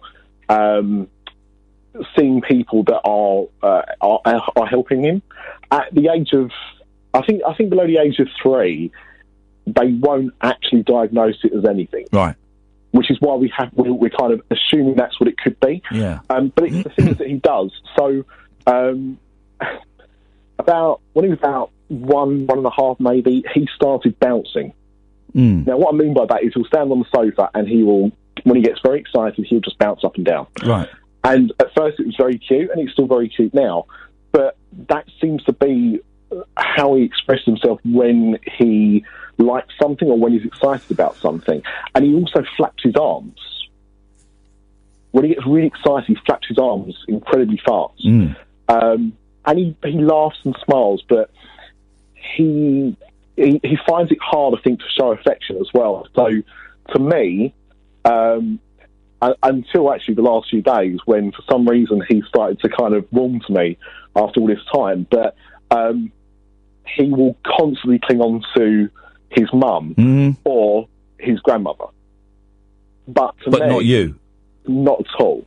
And God, this is going to go a bit personal. So when we had our first child, which was my daughter, I had a massive family row when she was first born with my parents, and because of that, I suppose I felt I resented her because she'd been the conflict that caused this issue between my parents.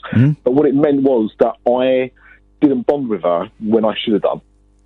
And well, you say when you should have done, but yeah, I know what you mean by that. I mean, the thing is, like, I didn't really want to feed her. I didn't really want to hold her. Like, if my wife said, "Oh, go and hold her," I'd be like, "Oh no, you can hold her some more." I would find reasons to not bond with her. It took me a long time. I mean, I've never talked to my parents since. That's almost 4 years ago now. But over time, I realised what I was doing and that I wasn't being fair and that she wasn't bonding with me, and it was all down to me. It wasn't down to her. It's because of what I'd done. And so that relationship was fixed, luckily. It didn't take too long to resolve that. I bet it's more common than you think as well. I bet it's more common than you think. It could well be. And to be honest, like, I think I hit a little bit of a depression around that time. So I had to think of the family, and then this new thing comes into your life and your whole world changes. And I really always wanted to be a parent, but when it hits you, nothing prepares you for it, does it? Let me share I resented my eldest for a while, not to the degree that it would appear that you did, because suddenly I wasn't the most important thing in my wife's life anymore. Up until that point, it had been us, and then there's this other person, and suddenly I'm not the most important thing in her life. Now, on a rational level, I got it. It's a baby, and that's the most important thing, of course. But on, on a level that doesn't think, I can't think of the word now, but, on a subconscious level, it hurt, and I resented him as a result of that. And I think that the resentment to some degree or another of particularly the first child, I think it's quite common with dads. Wow. I think so. Yeah. Well, it's interesting that we've both kind of gone through a similar experience with our first children. Yeah. But so what I then made sure is when we were having our second child is that I kind of learned from the mistakes I made the first time. Yeah. And I didn't have that trouble in my life anymore. I felt a better person because of it. And so was more prepared when we had our son. And so I tried to do all the things I didn't do the first time.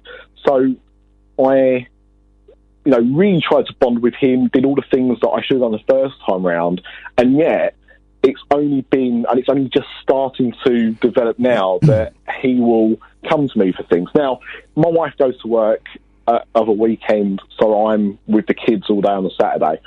So on those days, he has no option but to come to me. But yesterday was the first time when it was just, my wife and kids here, and he would come to me rather than her. How did that feel? How did that feel when he did it though? Amazing. Yeah. I talked to him, and when we put him to bed, I said, I just point out to wife, I said about how much you actually paid attention to him doing that. I said, but to me, it felt like a big thing. But at the same time, I didn't want to get too excited because I don't know if that's going to carry on. And today, he was still kind of coming to me more than he would do normally, but still would go to her more, which is fine. And so the thing is, I mean, when you think that there's something wrong with your child, you obviously then try and understand why that's happened, if it's something you've done. Now, my wife has been brilliant. She's looked after them. She does everything she can do with them. She's very creative. She likes to make sure that they've always got something to do. They're not just sat in front of the telly all day. she's very hands-on in that way. So she feels terrible that she's done something wrong. And I know it's not that at all, but it's very hard when you feel that you're doing all the same things and it's not working out. And so, it's you know, we don't know that is the situation that he's in, but we just know that he has got needs that our daughter does your, when he talks in inverted commas, does your daughter understand him? No. She's I mean, she now is very good at talking. Doesn't stop, actually. One of those children that when she finds a voice, that's it kind of thing. She's great. I mean, she comes out with some cracking things. But I think she's now started to realise that she will try and do things. So if you try and play with him, he'll do it if he wants to do it, but if he doesn't, he'll just ignore you. Yeah. Or he'll just get frustrated. But I think she started to realise that now as well. 2.5 is still a baby, isn't it? It really, I know, you know, mine is 7 and 5 now, but, I look at the quantum. I mean, it's very, I'm not saying this is what happens to your boy, I'm speaking generally. It's very common for the second child to be slower at everything in terms of, speaking and in terms of walking, because the older child quite often says, oh, well, this is what they want, this is what they mean, this is what they want. You want the ball, I'll get the ball for you. So quite often the younger child is able to sort of sit there and not really say anything, and the older child will parent it to a certain extent and you know, bridge the gap between the baby and the thing. Not saying that's what's happening with your boy, I'm just kind of, you know, that was certainly the case with my boys, and my youngest will not stop talking now. But he was quite late speaking. Isn't it funny? Because at the time, all these dates and the firsts seem so important, and now I can't remember. But I do remember that the second one was a lot slower when it came to the talking. But again, that's not to, you know, demean what's happening with your son, or you know, to say, you know, I'm not making a diagnosis of your boy. That's something that will come in time. Yeah, and that's it. I think the thing is, like, you're right. At this age, it's very hard to. I mean, people that have evaluated obviously think there may be something there, because if they didn't, they wouldn't be doing the things that they're doing with him. But it could well be that he is just really lazy. Yeah, man. You know, one day he'll just wake up and the switch will be, flipped, and he'll be the same as my daughter. She really developed when she started to go into play school. We tried to get him to go to play school last year, and he stopped the whole time for 4.5 hours he was there. If he wasn't sobbing, he fell asleep. And when he woke up, he was sobbing again. Yeah. My wife did that for a few days, and in the end, it decided it just wasn't going to be working out, because she was essentially paying him to go somewhere where he was just going to cry and not do anything the whole time, so it just wasn't worth it. But he's going back next week, I think, just after Easter.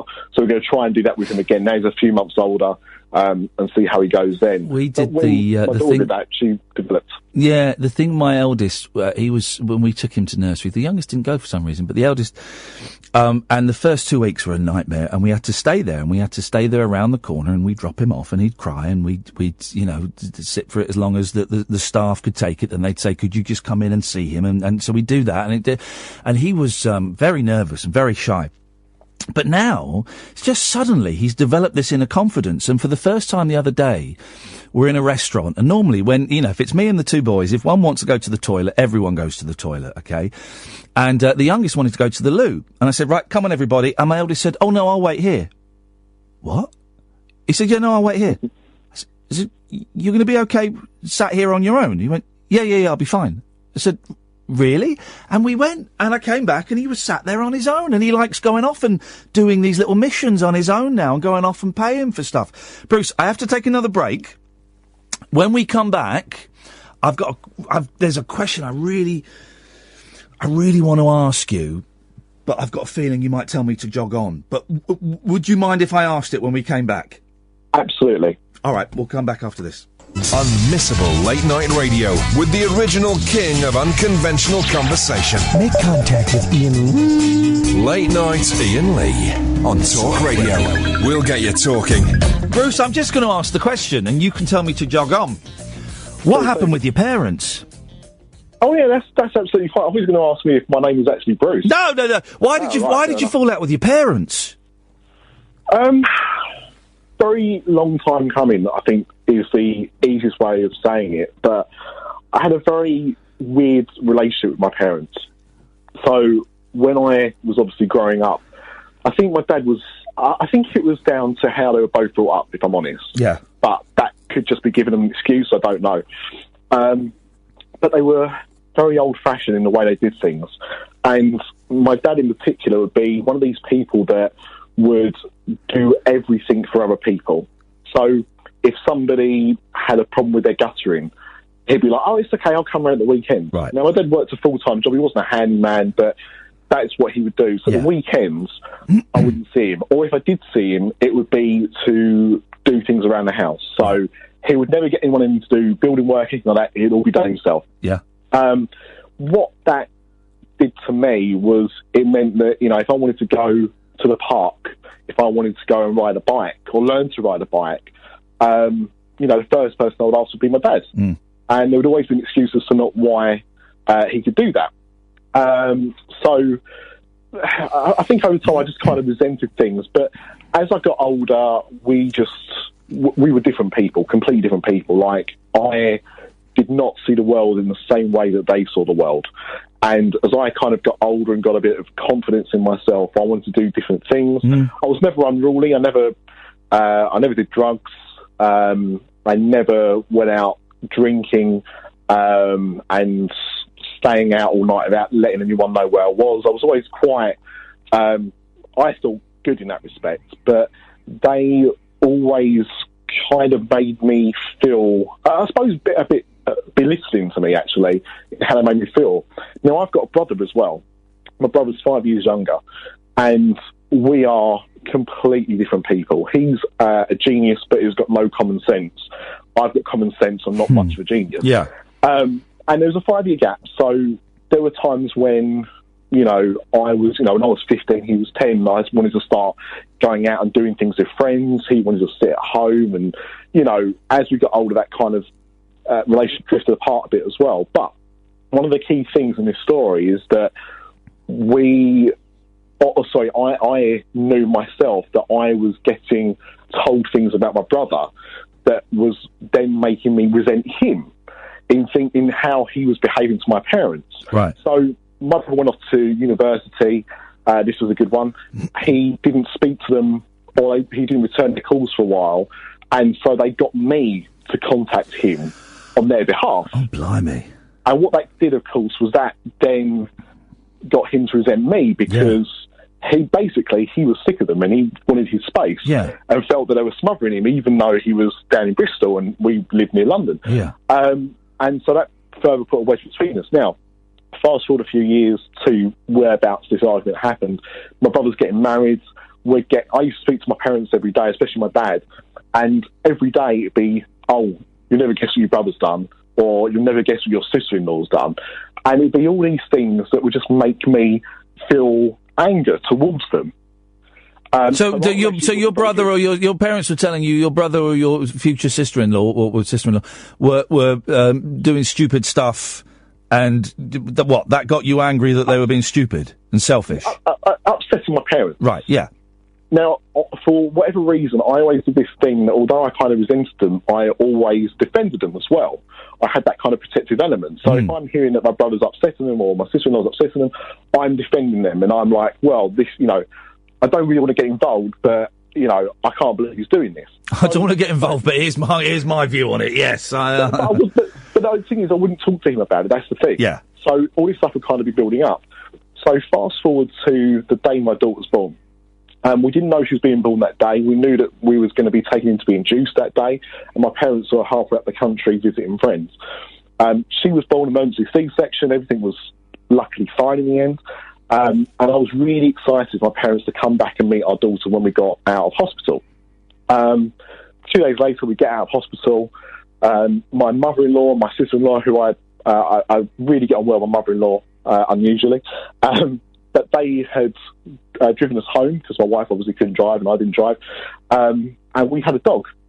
And obviously he knew that something was happening, but didn't know what exactly. So when we come back, he's obviously very excited, wants to know what's going on. So my mother-in-law and sister-in-law were literally there to help us get the house ready, calm the dog down. My parents drove up, saw my sister-in-law's car, turned around and went home. Wow. Gosh, that's a statement, isn't it? Yeah. Now, I phoned up to wonder where they are because I was expecting them. And my mum said to me, well, we've gone home. I said, well, what do you mean you've gone home? Wow. Well, your mother, like Shelley's there, that's my mother-in-law. We're not seeing the baby when she's there. And I was like, what do you mean? She's like, I don't want her there spoiling it for me, telling me what's happened. I want to hear it from you, so we're going home. And I was in floods of tears because I couldn't work out why they wouldn't want to meet their granddaughter. I'm struggling to understand that attitude. That's incredible. Now, my mother-in-law, and I said, like, she's a really nice person. So, it's not like there was any kind of hatred that I knew there. She got on the phone and said, look, please, we'll go home. Just come and see the baby. No, it's been spoilt now. We don't want to come. We'll come back tomorrow. So we had lots of rowing over the phone that evening. They came round the next day. We tried to just put bygones be bygones. But we just couldn't let it go. And we was kind of stewing for a few weeks. My birthday happened. My brother got married. We were there for that.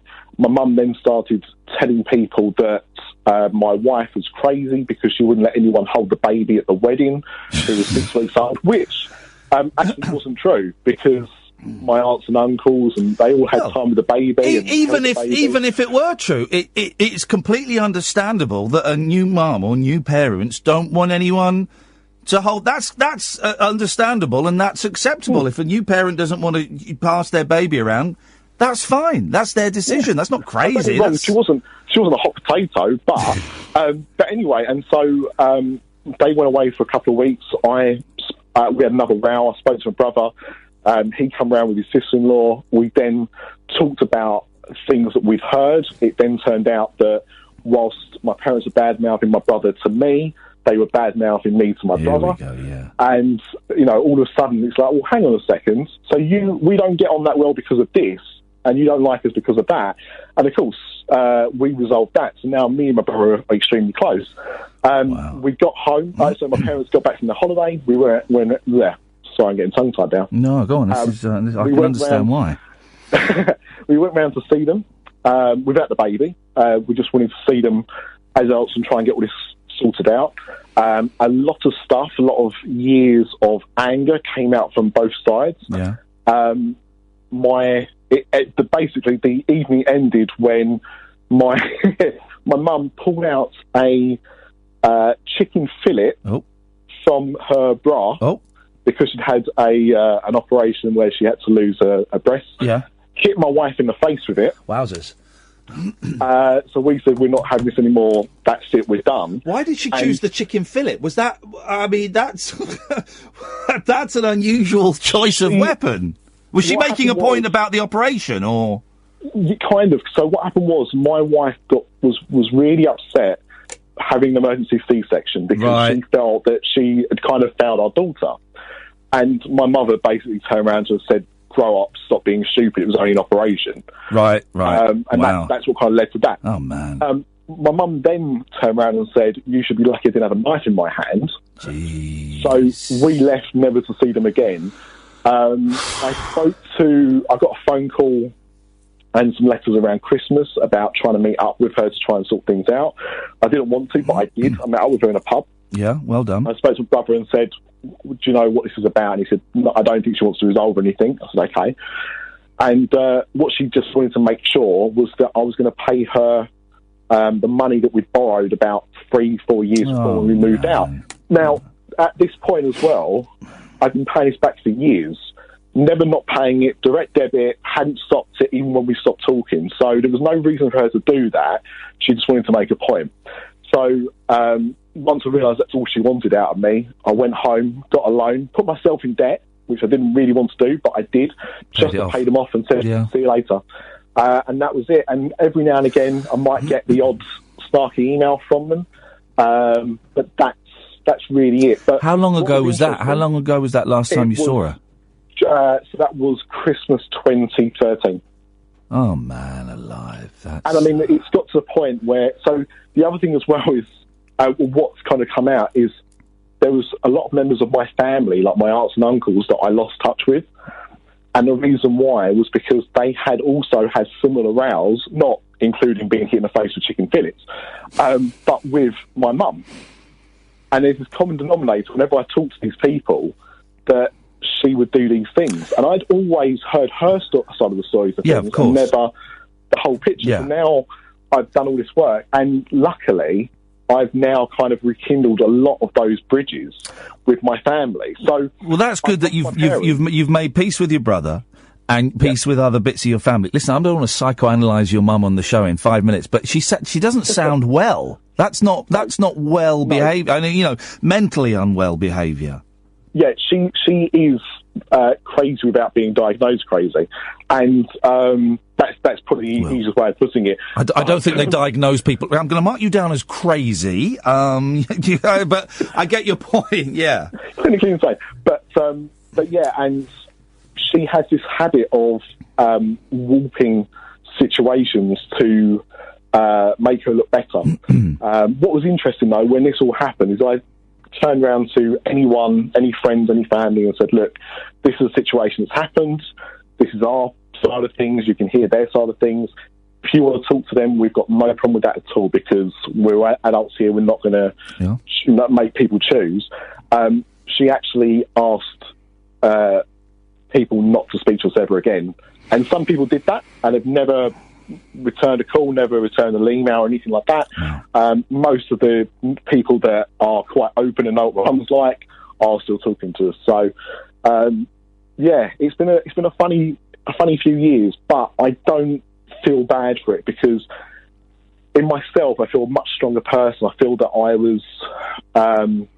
wasn't true to myself, and I definitely wasn't true to my wife in the things that I was doing, because I was always thinking about my parents and how things would affect them. So that was it. So yeah, I don't feel any hatred or resentment there.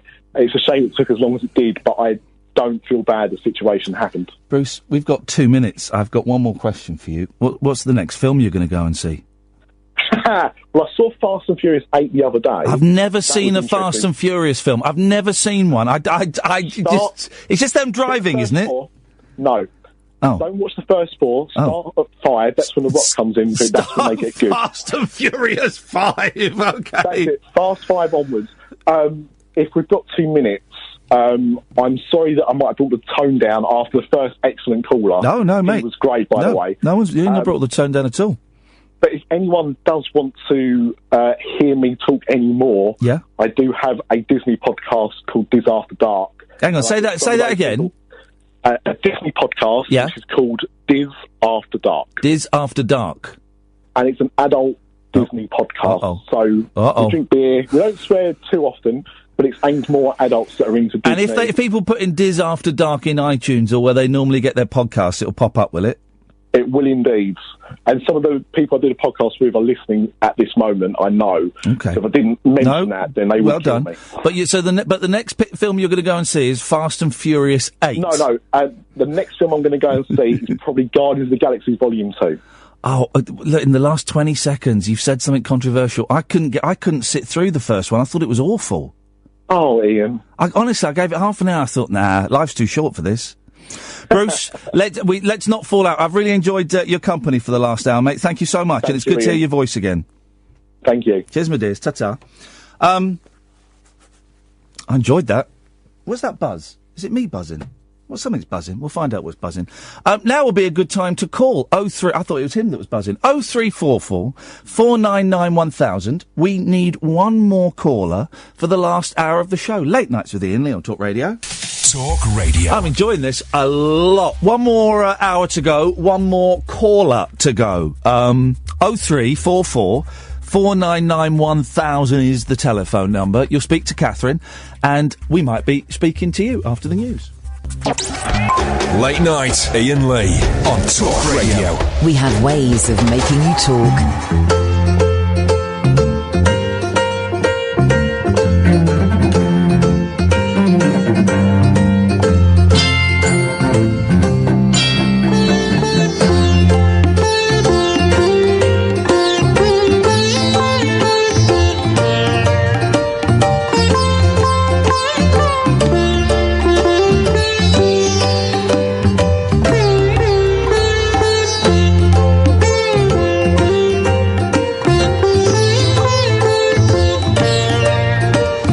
the last hour of the show. It is time for you to stop your calling now. Katherine, we got someone. We've got someone. Hang on, I'm having a cough.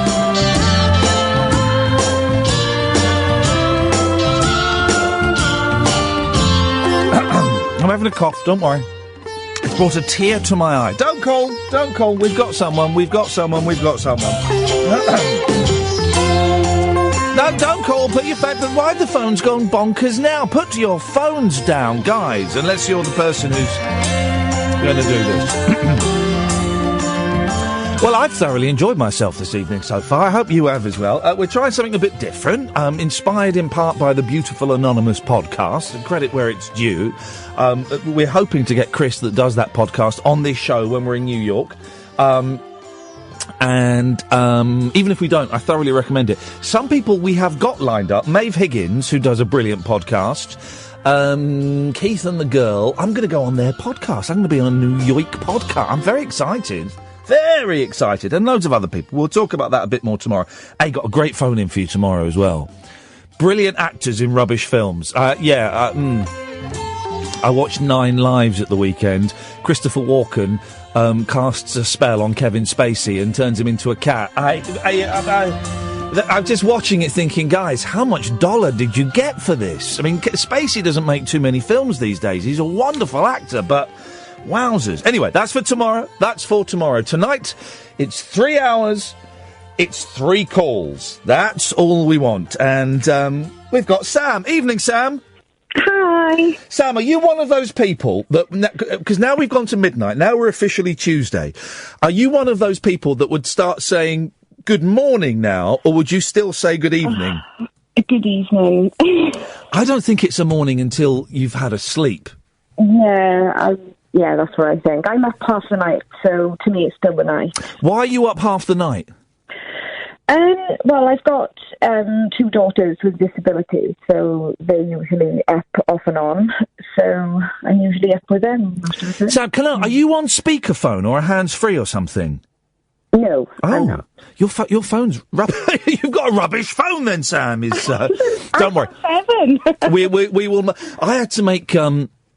I had to phone up a company today, and they had the worst phone line ever. It was all crackly, and I couldn't understand what the word was saying, what the guy was saying.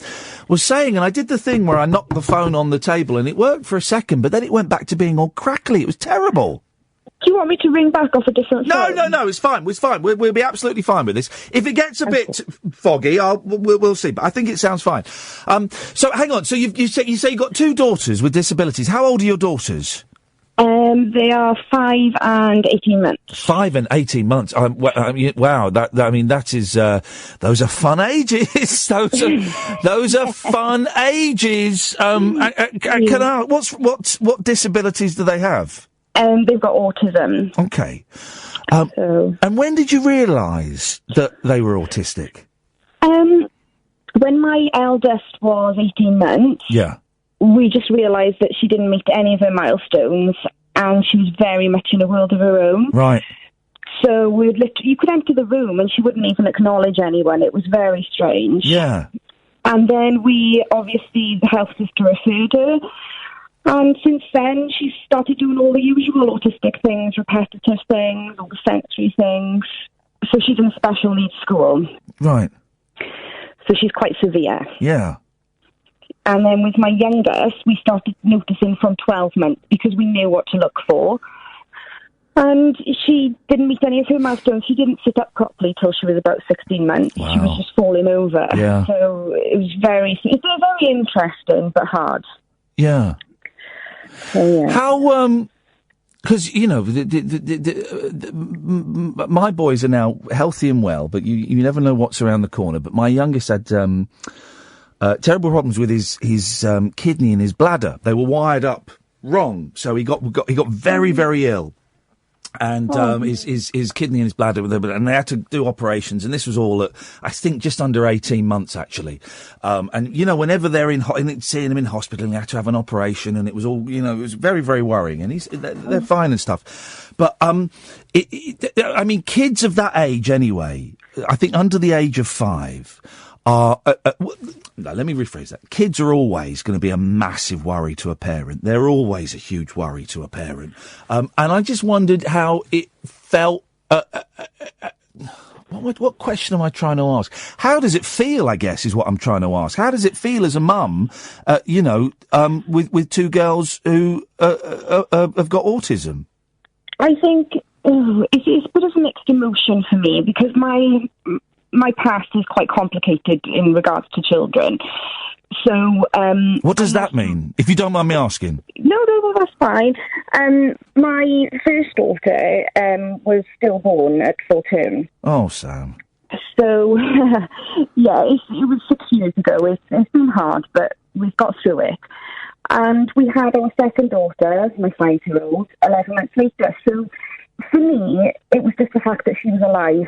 I didn't care what was happening. I didn't care if she was autistic, if she was anything. Yeah, of course. Just that she was alive. Yeah. But when I had my third daughter, I knew I might sound a bit selfish, but I wanted to do things with her that I couldn't do with my 5-year-old. You know, things like going to ballet and taking her shopping and her talking to me and things like that. So I do feel a bit gutted about my youngest. I do. But they're so funny. And to be honest with you, the progress that my 5-year-old is making, I think that when they get older, I think they will lead quite normal lives. Yeah. So they'll be fine. What my boys are nuts, and the stuff that they, I should say the stuff that pours out of their mouth, but my youngest has got a real sense of physical comedy, and he'll pull a silly face, he'll pull, I haven't got any pictures of him from about 4 onwards where he's doing a sensible face. Every picture he's got some bizarre expression. What do your girls do that just gets you every single time? Well, my 5-year-old has got quite limited speech. Right. But when she's doing something naughty, and you go into the room and you say, "What are you doing?"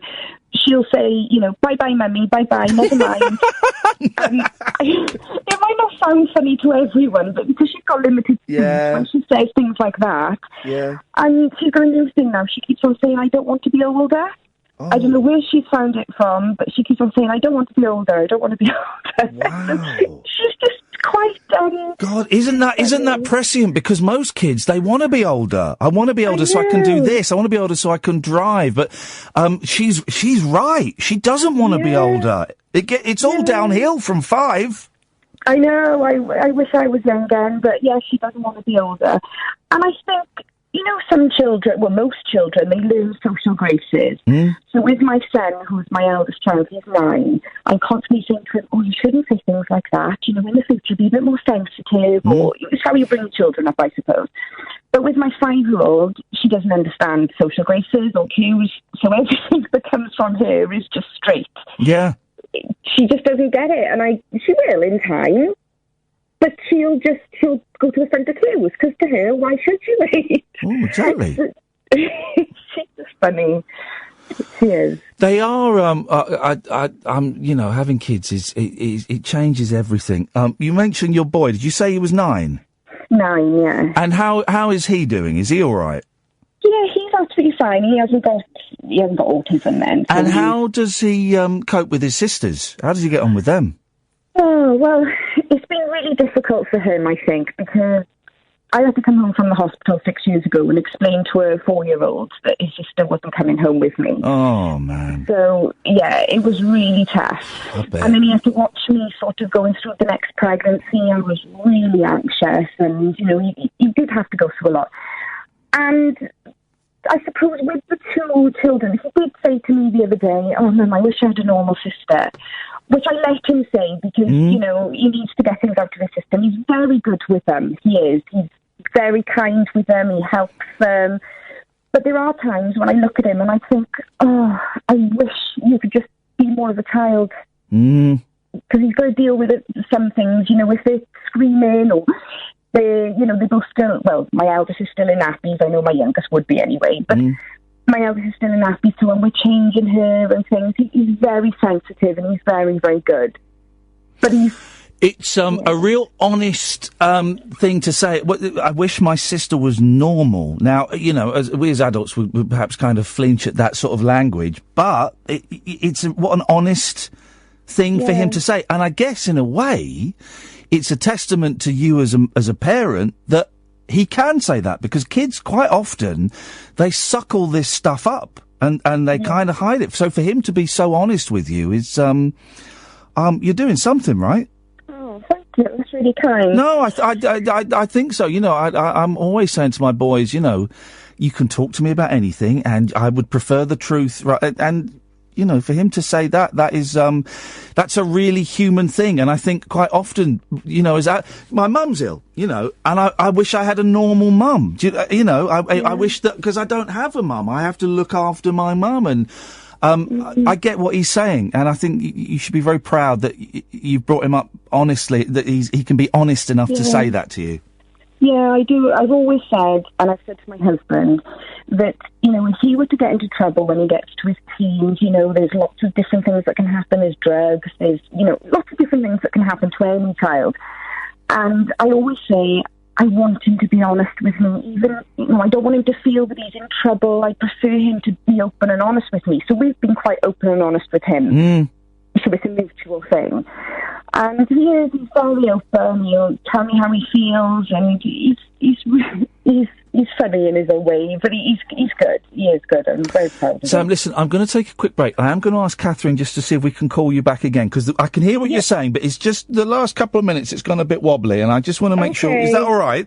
Yeah, that's fine. So you say that. Katherine's going to give you a call back, and we'll sort that out. I keep going to give the phone number. Isn't that funny? It's because I've been trained to give out the phone number. Do not phone up. Do not phone up. I'm going to be talking to Sam for the rest of the show, if she can stand it. Who knows? Late Nights with Iain Lee on Talk Radio. Late Night Iain Lee on Talk Radio. We have ways of making you talk. I think we got Sam back. Are you there, Sam? Yes, thank you. That's better. That's better. I've got to ask a question, and again, the same rules apply. If I ask anything that's too personal, then don't. How do you tell a 4-year-old that the baby he was expecting to come back isn't coming back? I mean, I had a friend on the NCT class. We had a friend who lost a baby stillbirth. And it was a real eye-opener for me, talking to her about it. She was very open about it. Because I hadn't really thought about it before. And I realise I'm wading in with my big size 10 hobnail boots on here. And it's losing a baby. It's a baby that has passed away. And I've just realised you probably won't want to talk about this, and I feel a little bit clumsy. No, Are you sure? I feel a bit clumsy about the way I've just waded into that. No, people always feel like that, and I'm very aware that it's a difficult thing to talk about, so it doesn't make me feel uncomfortable. I love talking about it, because I suppose for me, if I didn't talk about it, it would be like Mila was forgotten, my little girl, I was about to say, what was her name? Mila. Mila, Mila. I've not heard that name before. Where's that from? Oh gosh, there's an actress, isn't there, Mila something? I've never heard that name. That's a great name. It's pretty, isn't it? Yeah. We were there one night, and I liked Mia, but it was too common, so we said, add some into it. Are you saying Mila with an M for mother, or Neela? Yes, M for mother. Oh, I missaid. Okay, Mila. Okay, no, okay. Well, yes, I've heard. Yes, okay, all right. It's a good name. It's tough coming up with names for kids, isn't it? Oh, it's so difficult. It really is. So, did you have the books? Yes, we had the books. Yeah, like 1,001 baby girl names, and 1,001 boy. What is that about? But I don't like names that are too common. I like them being unique, and not ridiculous unique, not like Pocahontas and silly things like that. but names that there's not going to be loads of them. Yeah. That's what I It's that thing of getting that balance of, you're right, you want a name that's going to be pretty individual, but that's not, going to sound stupid. And also you have to abbreviate it. What does it rhyme like? What does it rhyme with? What does it, if you put it with your surname, and you have to... What initials you're going to have? Yeah, you have to work out all of the insults that might come up and go, well, this is probably, this is probably as good as it's going to get. So how did you... can I ask what... So it was a stillbirth? Yes. Do you want me to explain what happened? Yeah, I would actually, yeah. Well, it was my second child, a little girl, and it was completely, a completely, just brilliant pregnancy. There was nothing wrong. We were monitored just the appropriate number of times, no concerns, nothing like that. Then one day, I was approaching my due date, and one morning I actually dreamt that I was bleeding. And I woke up and I was. I know that sounds mad. No, it doesn't at all. No, but I did. Yeah. And when I told the midwives that, they were like, oh my gosh, that's, that is crazy. But it did happen. And they rushed me in, and they scanned, they couldn't find a heartbeat. They scanned my stomach, and they said that she'd passed away. And basically, I had a grade 4 placental abruption. So the placenta had come away from the womb too soon. So she was deprived of oxygen. There was nothing wrong with her at all. She was just deprived of oxygen. So then they had to induce labour. I had to give birth. You had to give birth, yeah. Which was quite harrowing. I mean, my mum and my husband were with me, and people were in and out. It was very quiet. Everyone was very respectful, and it was very quiet. And she was born, and she was just like a little doll. Oh, Sam. She was stunning. Oh, dear. It was, and I suppose the difficulty with losing a child at full term is that you've then got to think of funeral preparations, and so it doesn't end there, It's very, very difficult. But did you hold her? Yes. Yeah. We kept her for about 6 hours. Oh, Sam. So she was absolutely stunning. I thought my world was over. I did. I honestly thought that everything in my life wouldn't matter ever again. So people who have lost children and maybe they don't go on to have other children, I can't imagine how they live their lives, because my other daughters that came along, they really made me... Well, they've just given me purpose now. One of the lines, and I don't think I've ever been guilty of saying this, but one of the lines that's often trotted out when it is a baby that has been lost during a pregnancy or a stillbirth is, well, you can always have another one.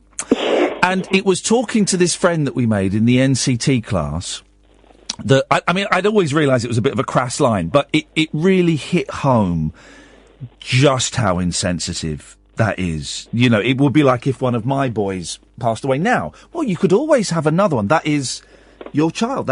She was your first daughter, and I think people struggle to understand that because you've not had them. People struggle to understand that when there is a pregnant person in the marriage, that baby's in the house with you. You're talking to it. The dads are talking to it. The mums are talking to it. It's there. It's a baby. Yeah. And she was, I gave birth to her naturally like I did with my other children. And, she was part of us and she always will be. And I did get the insensitive comments. 3 weeks later I had people saying to me, "Are you feeling better now?" Oh, and I'd look at them and think, "No, I'm not feeling better now."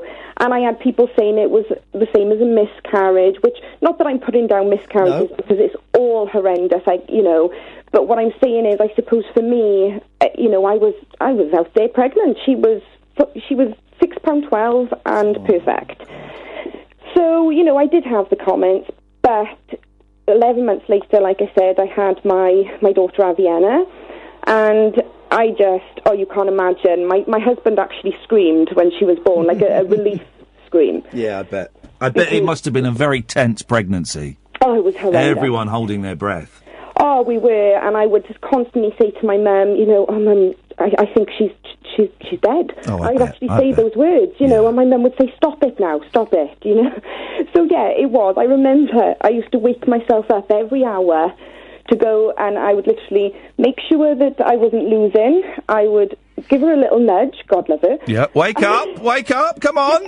I would. Good. I would wake her up, and that would be like my checklist every hour throughout the night. I was on pins. So they induced me early because if it were to happen again, it would happen at the same time. Right.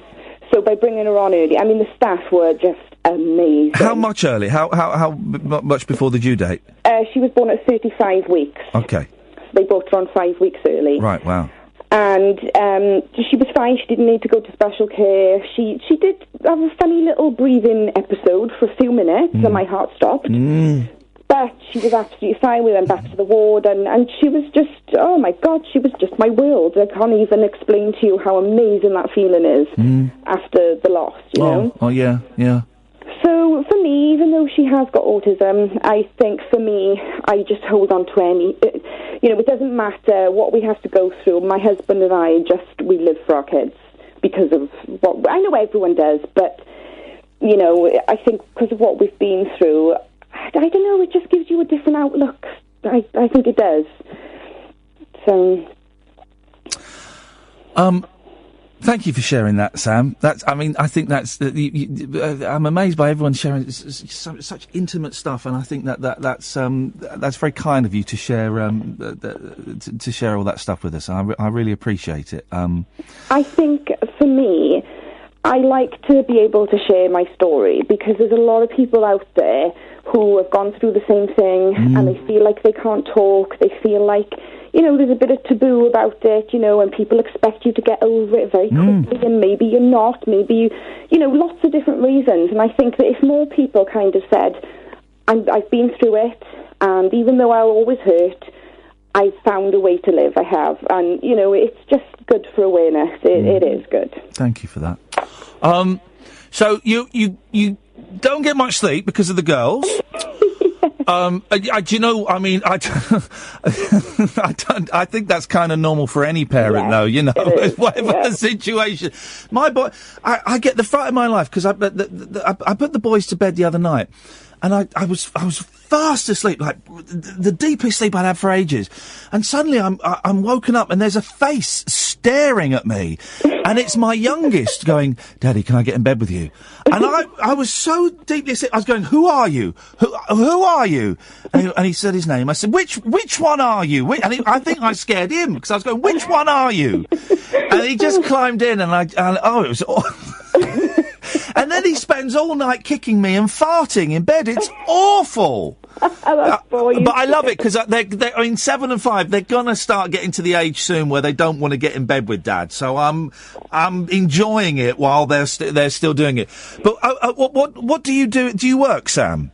Not at the minute. You're busy looking after the girls? Yeah, I did. I worked full-time up until I lost my daughter. Yeah. And then all I could really think about was just having another one and staying well for the other one, Oh, yeah. And I think I'm just really enjoying being with them. And I think because of the difficulties they're having with development, I can be with them bringing that development on then, Oh, so... Yeah. That's what I'm enjoying doing at the minute. Oh, treasure it, because they'll be 25 and 20 before you know it.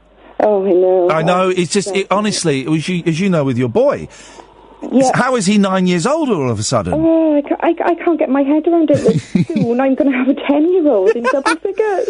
I am dreading my boys being 15 and 13, and they are huge. They're tall already. They're the tallest in their classes by quite some way. At 15, they'll be taller than me. They'll be bigger than me. And I just, oh God, I don't want teenagers in my house. Are you going to have any more? No! No! That's it! That's it. You do get people that have got 2 boys or they've got 2 girls, and they keep trying until they get the other. We are blessed. We've got 2 healthy children.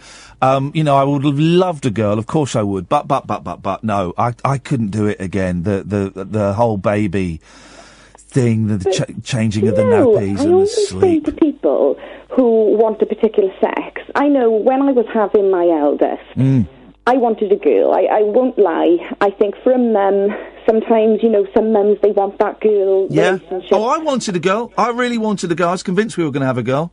Yeah, but if I'm honest, I'm closer to my boy than I think I ever would have been to a girl. Yeah. I'm very, very, so I think it doesn't really matter. They're your children. I wouldn't care if I had 3 girls, 3 boys. But some people do care. And I worked with a guy once who, his first child was a daughter, and the second child, they didn't find out what it was going to be. And when it came out, the nurse went, "Oh, congratulations, you've got another daughter." And he kissed the baby, and he kissed his wife and said, "I just need to go out and get some fresh air." And he went out and cried because he wanted a son. He was so disappointed. Now, I'm sure he's a brilliant dad, and I'm sure they're having a wonderful, wonderful time. But I just, it's that cliche, isn't it? They come out, you count the fingers, you count the toes, that'll do me. Lovely. Yeah, definitely. What did you do when you worked? Well, I worked for the NHS, so I worked for GP out of hours. Okay. Oh, okay. Oh, so what did you have to get the phone calls for when people phoned up? Yes, I did. Yeah, I bet you had some right chances on, didn't you? Oh yes, we got all sorts, and I also worked in the centre where people would come as well. So you'd get you'd get lovely people who genuinely just needed help. But because we were right next door to A&E, we would see all sorts. Sad things, scary things. I've seen all sorts. What do you mean by... And obviously you can't break any confidentiality, I wouldn't want you... But what do you mean by scary things? What, like people off their face and stuff? Oh, yeah. People coming in, fighting. Oh. I've had to call security. I don't know how many times I've had someone spit at me. Oh, no, really? Yeah, because their appointment was later, I think it was. I'm sure, I think their appointment was later than what they thought. So they'd be waiting, I think, an extra half hour. Yeah.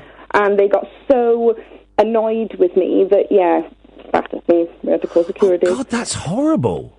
Yeah, you do. You get some... I really have respect for people who work within the NHS because, they've got so many, financial constraints and time constraints, and they've really got to try and fight through that. Yeah. All my family are psychiatric nurses, so they all work, within the NHS, and it's really hard.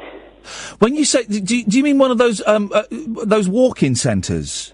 Yes. Because I like those, because I'm lucky because I don't work proper hours, so I can get a doctor's appointment, but and I've never had to wait sort of more than 3 or 4 days to see a GP at my surgery. But if it feels like it's a bit more important, I go to the walk-in centre, and you get seen within about 2 hours. I've been seen within half an hour sometimes, and I don't have a problem with that at all. It's not your GP, and it's blah, blah, blah, blah, blah.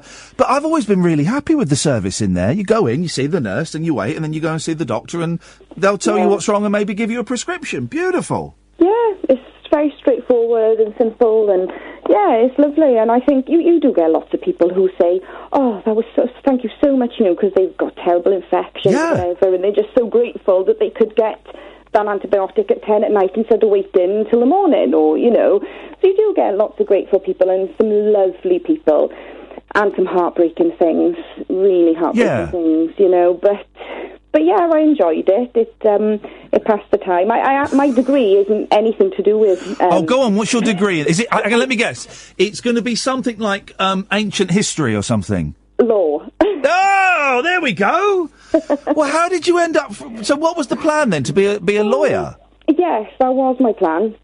So what happened? Life is what happened. Well, I was working in out of hours and completing my degree, so it was kind of like my part-time job at the time. Yeah.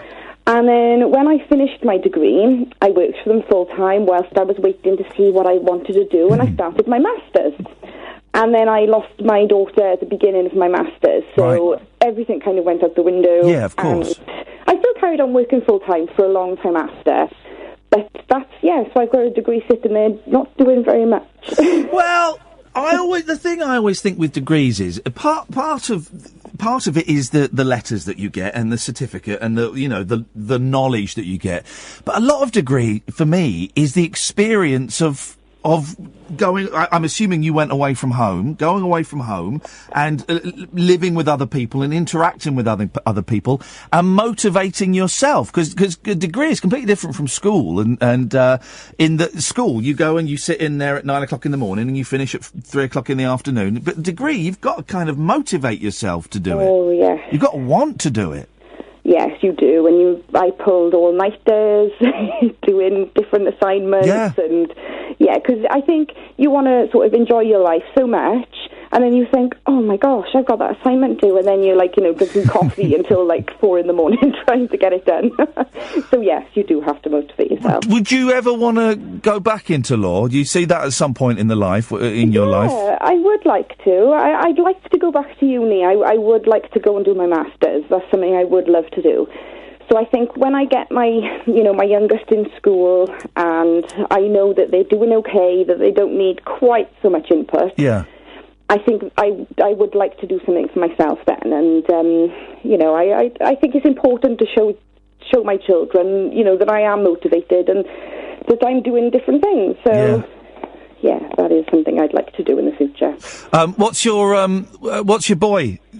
Has he got an interest in anything yet? Is he eyeing up any potential careers? I tell you what, my eldest, I said to the boys yesterday, I love this question. What do you want to be when you grow up? Because it's wonderful. And the youngest said, I want to be a painter. And I was like, okay, what do you want to paint? He said, houses. I said, do you want to paint pictures of houses or do you want to decorate houses? He went, both. So he's sorted. And then the eldest said, I want to be a doctor. Now, my eldest, we watched a film the other day where someone got an injection, and he started screaming and running around the room with his hands over his eyes going, I can't look, tell me when it's finished. And I said, you told me you want to be a doctor. You're going to see a lot worse than that. He said, I want to be a doctor without injections and without any blood. Yeah, good luck with that, sunshine. But I love it. It's such a good question to ask kids. But your 9-year-old, has he kind of expressed any interest yet? The answer that I get off him is, he wants to be a YouTuber. Wow, I know. That's a career choice nowadays. Yeah. Incredible. I know, and I keep on saying to him, right, well, I said, what about money? He said, Mum, they make loads of money. Wow. I said, right, okay. And my brother is into YouTubing, and he said, you've got to be good to make the money. Yeah. Obviously, you've got to get the followers. But that's what he's got in his head. He's very bright, but lazy. So oh, YouTube's perfect. You can just sit at your desk and do. Well,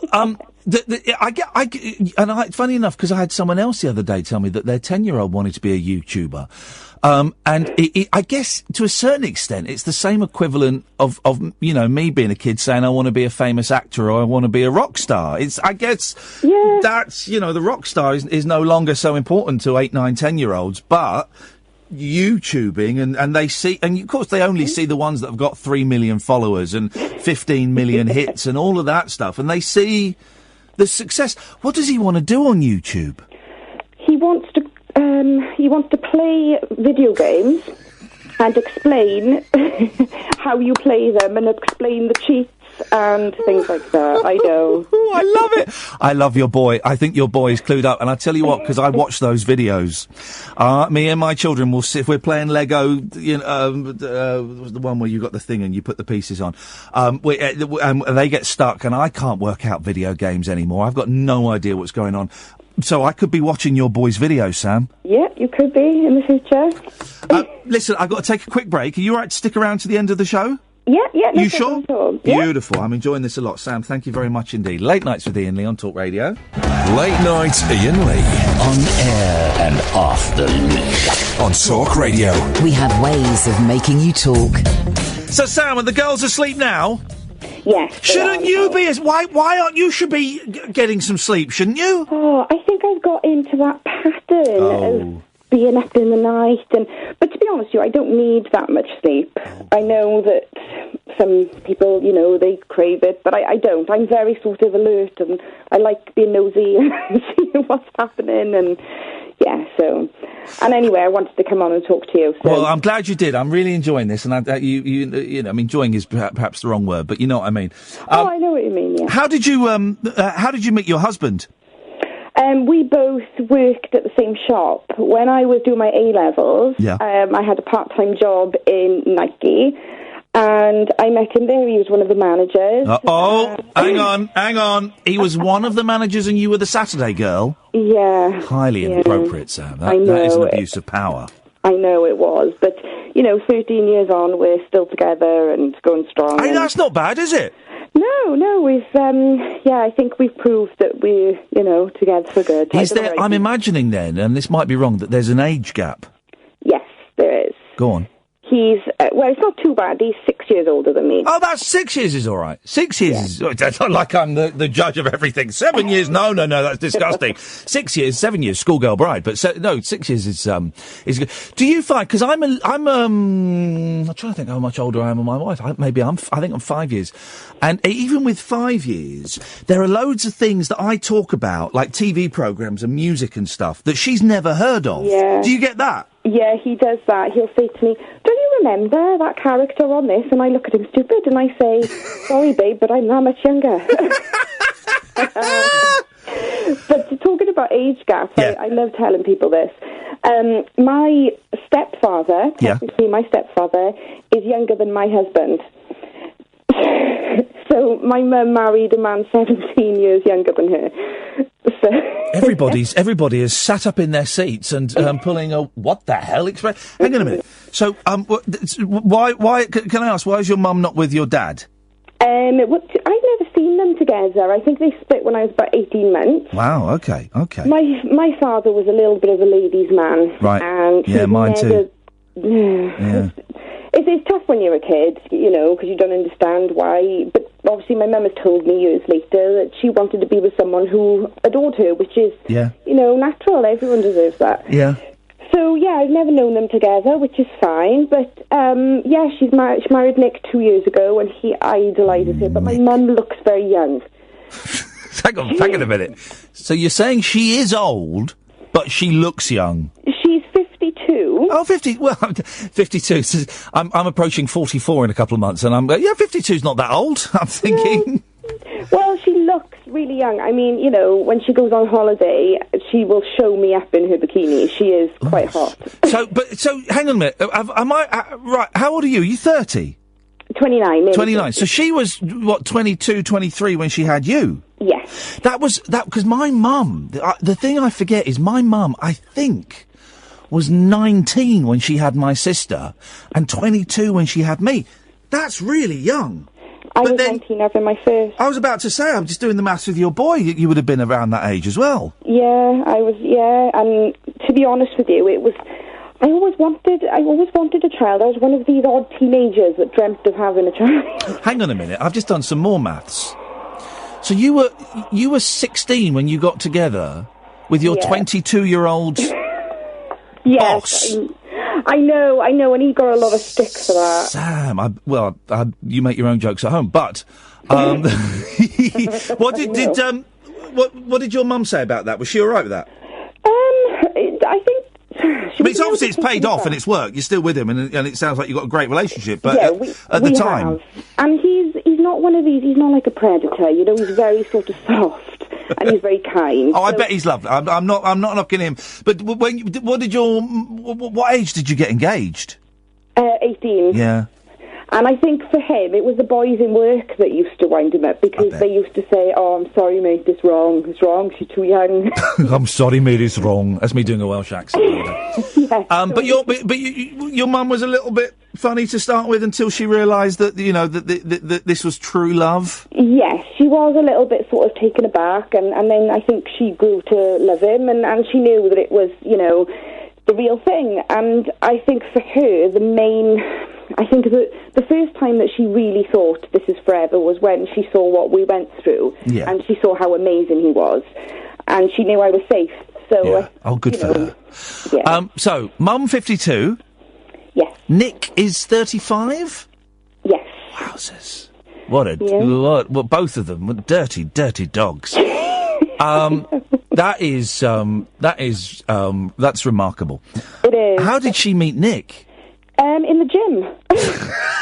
I love your mum. She sounds brilliant. She is unique, my mum is. Oh, she sounds absolutely brilliant. She's so funny. She works for child and adolescent mental health team. Yeah. So I think you've got to be a little bit mad to cope with that. I bet she chatted him up as well. Yeah, well, apparently they were looking at each other for years before. So I've been told now. Oh. And then he came on to her and just said, can I take you out? And yeah, they married, and he idolises her. Sometimes it makes me feel quite sick. Oh, isn't that lovely? That is absolutely brilliant. Oh, good for them. Yeah, she hasn't had it easy with, relationships, so it's nice to know that she is happy. And so how long have they been together then? About 6-7 years now. Flippin' heck. Well, good for them. Isn't that lovely? Yeah, and you wouldn't... if you met them for the first time, you wouldn't automatically say that there was an age gap. Yeah. Because she really is quite young for her age, in how she looks and how she dresses. Did you have to... whereas Mum was a bit funny with you and your fella when you first started, because of the 16 and the 22, were you a bit funny with her and Nick? Yes, I was. Because... This is brilliant. I just felt... I don't know, if I'm honest with you, I thought that he might have been after her money. And that was the first thing that went through my head, because he was so young, and, Trust me, he was 29. It weren't our money he was after. I don't want to put that image in your head, but... Yes, I know, and I know it might sound... Oh, I was wrong. Obviously, he's lovely. Yeah. No, but of course, you want the best for Mum, and you're naturally suspicious. Yeah, so I did suspect, because she's got a lovely house, maybe... I don't know, it was silly. Yeah. But I did feel a little bit uncomfortable. But honestly, as time's gone on, one thing I do not like is when people call him my stepfather. Oh, why is that? Go on. Because he's only, 5 years older than me? Because you called him stepdad, I think, didn't you? Yeah, when I talk about him, I say he's technically my stepfather, because they are married. And Technical stepdad. Yes. But when people call him that in every passing conversation, I say, whoa, please don't call him that. And I tell my children to call him Uncle Nick. Uncle Nick? Yeah, I think it's a Welsh thing. They should call him Grandad. Listen, he's married into that position. He's Grandad. I know, but I think it's a bit of a Welsh thing that you call everyone auntie and uncle. Isn't yours for that? Do people do that? We do. I've got, Simon, who's my friend who sat with me in the studio, has been very quiet on his best behaviour all night. He's Uncle Simon to my kids, so I think there's a little bit of that. Yeah. But, and what was the point? You mentioned the point when you think your mum realised that you were with the right person. When was the point where you realised that she'd made the right choice? That's a really good question. I don't think there was anything that poignant. I think it was just as time went on, I started realising that he was really good with her. And I think I've worried about my mum all my life. I've always worried about people treating her badly, and that's been a major anxiety for me. I bet, As time went on, I started really respecting him because he was making my anxiety disappear. So I thought, oh my gosh, for the first time, I feel so settled. So I think it was just a gradual thing. Is your dad still alive? Yes. Do you see him much? No, I don't. No, that's a really, really weird thing that happened with my dad. I always a daddy's girl, always had contact with him. When I was having my children, he was always in the waiting room, really good relationship. And then about 18 months ago, or little bit longer than that, about 2 years ago, he just stopped getting in touch. So I started messaging him and saying, what's up, Dad? Is everything okay? He would message me back one-worded answers. And he's met my youngest once. And that was Christmas. He met her once. And no one understands why. We're all scratching our heads. So I don't know. That's really sad. And we've only got 2 minutes. I would, let me put forward my COD psychology. I make up that in that position, I don't know. I don't know your dad. I imagine that in some ways, maybe he feels responsible that your 2 little girls, have got autism, or he doesn't know how to respond. Or maybe it breaks his heart and he just doesn't know what to say. I don't know, because I don't know you and I don't know your dad, but those are things that just popped into my head. We don't know either what's going on, so your guess is as good as... Yeah. What are you doing tomorrow? Tomorrow I've got this youth club thing in the morning. It's a youth club where they've got a bouncy castle and things, but they're trying to integrate children with autism, so they've invited our group along. Oh, fantastic. Which is lovely. I think things like that are really important. Oh, it's so nice. Yeah. And then all week we've just got activities. We've got an Easter party on Wednesday, we've got swimming, so lots of things. How are the girls doing with the swimming? How's the 5-year-old? Is she doing well? Yeah, she's doing really well. She swims in school and she doggy paddles. Beautiful. So she is. She's so happy. They all are. We're very lucky. They've got a very good school.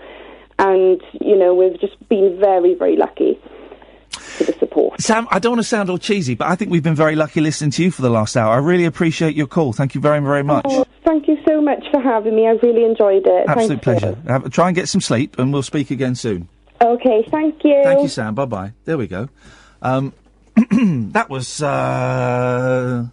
Well, I love that. I absolutely love that. There's that buzz.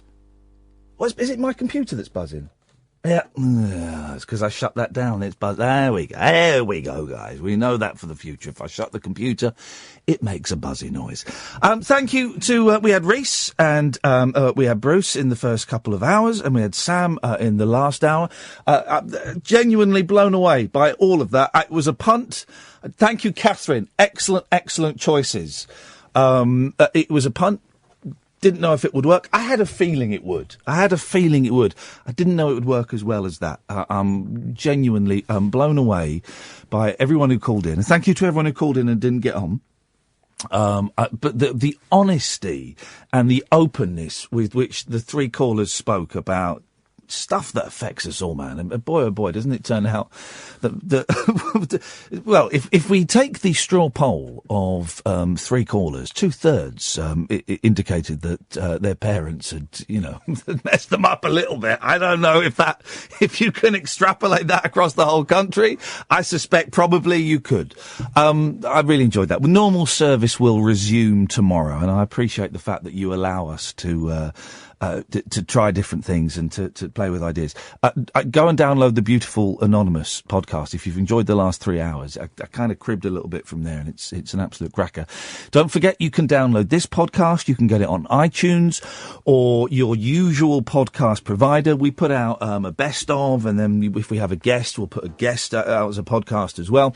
And while we're doing the housekeeping, Katherine and I present another podcast called The Rabbit Hole. Again, you can get it on iTunes, you can get it on Acast, you can get it from wherever you get your usual podcasts. We put a new one out of those every Thursday morning, it's about 2:00 in the morning. So it'll go to your computers. That's it, dear listener. That's your lot. Ed and Simon and Katherine, thank you very much. Back tonight at 10. Ta-ta. Talk Radio. Dial up some dialogue. Talk Radio. We'll get you talking.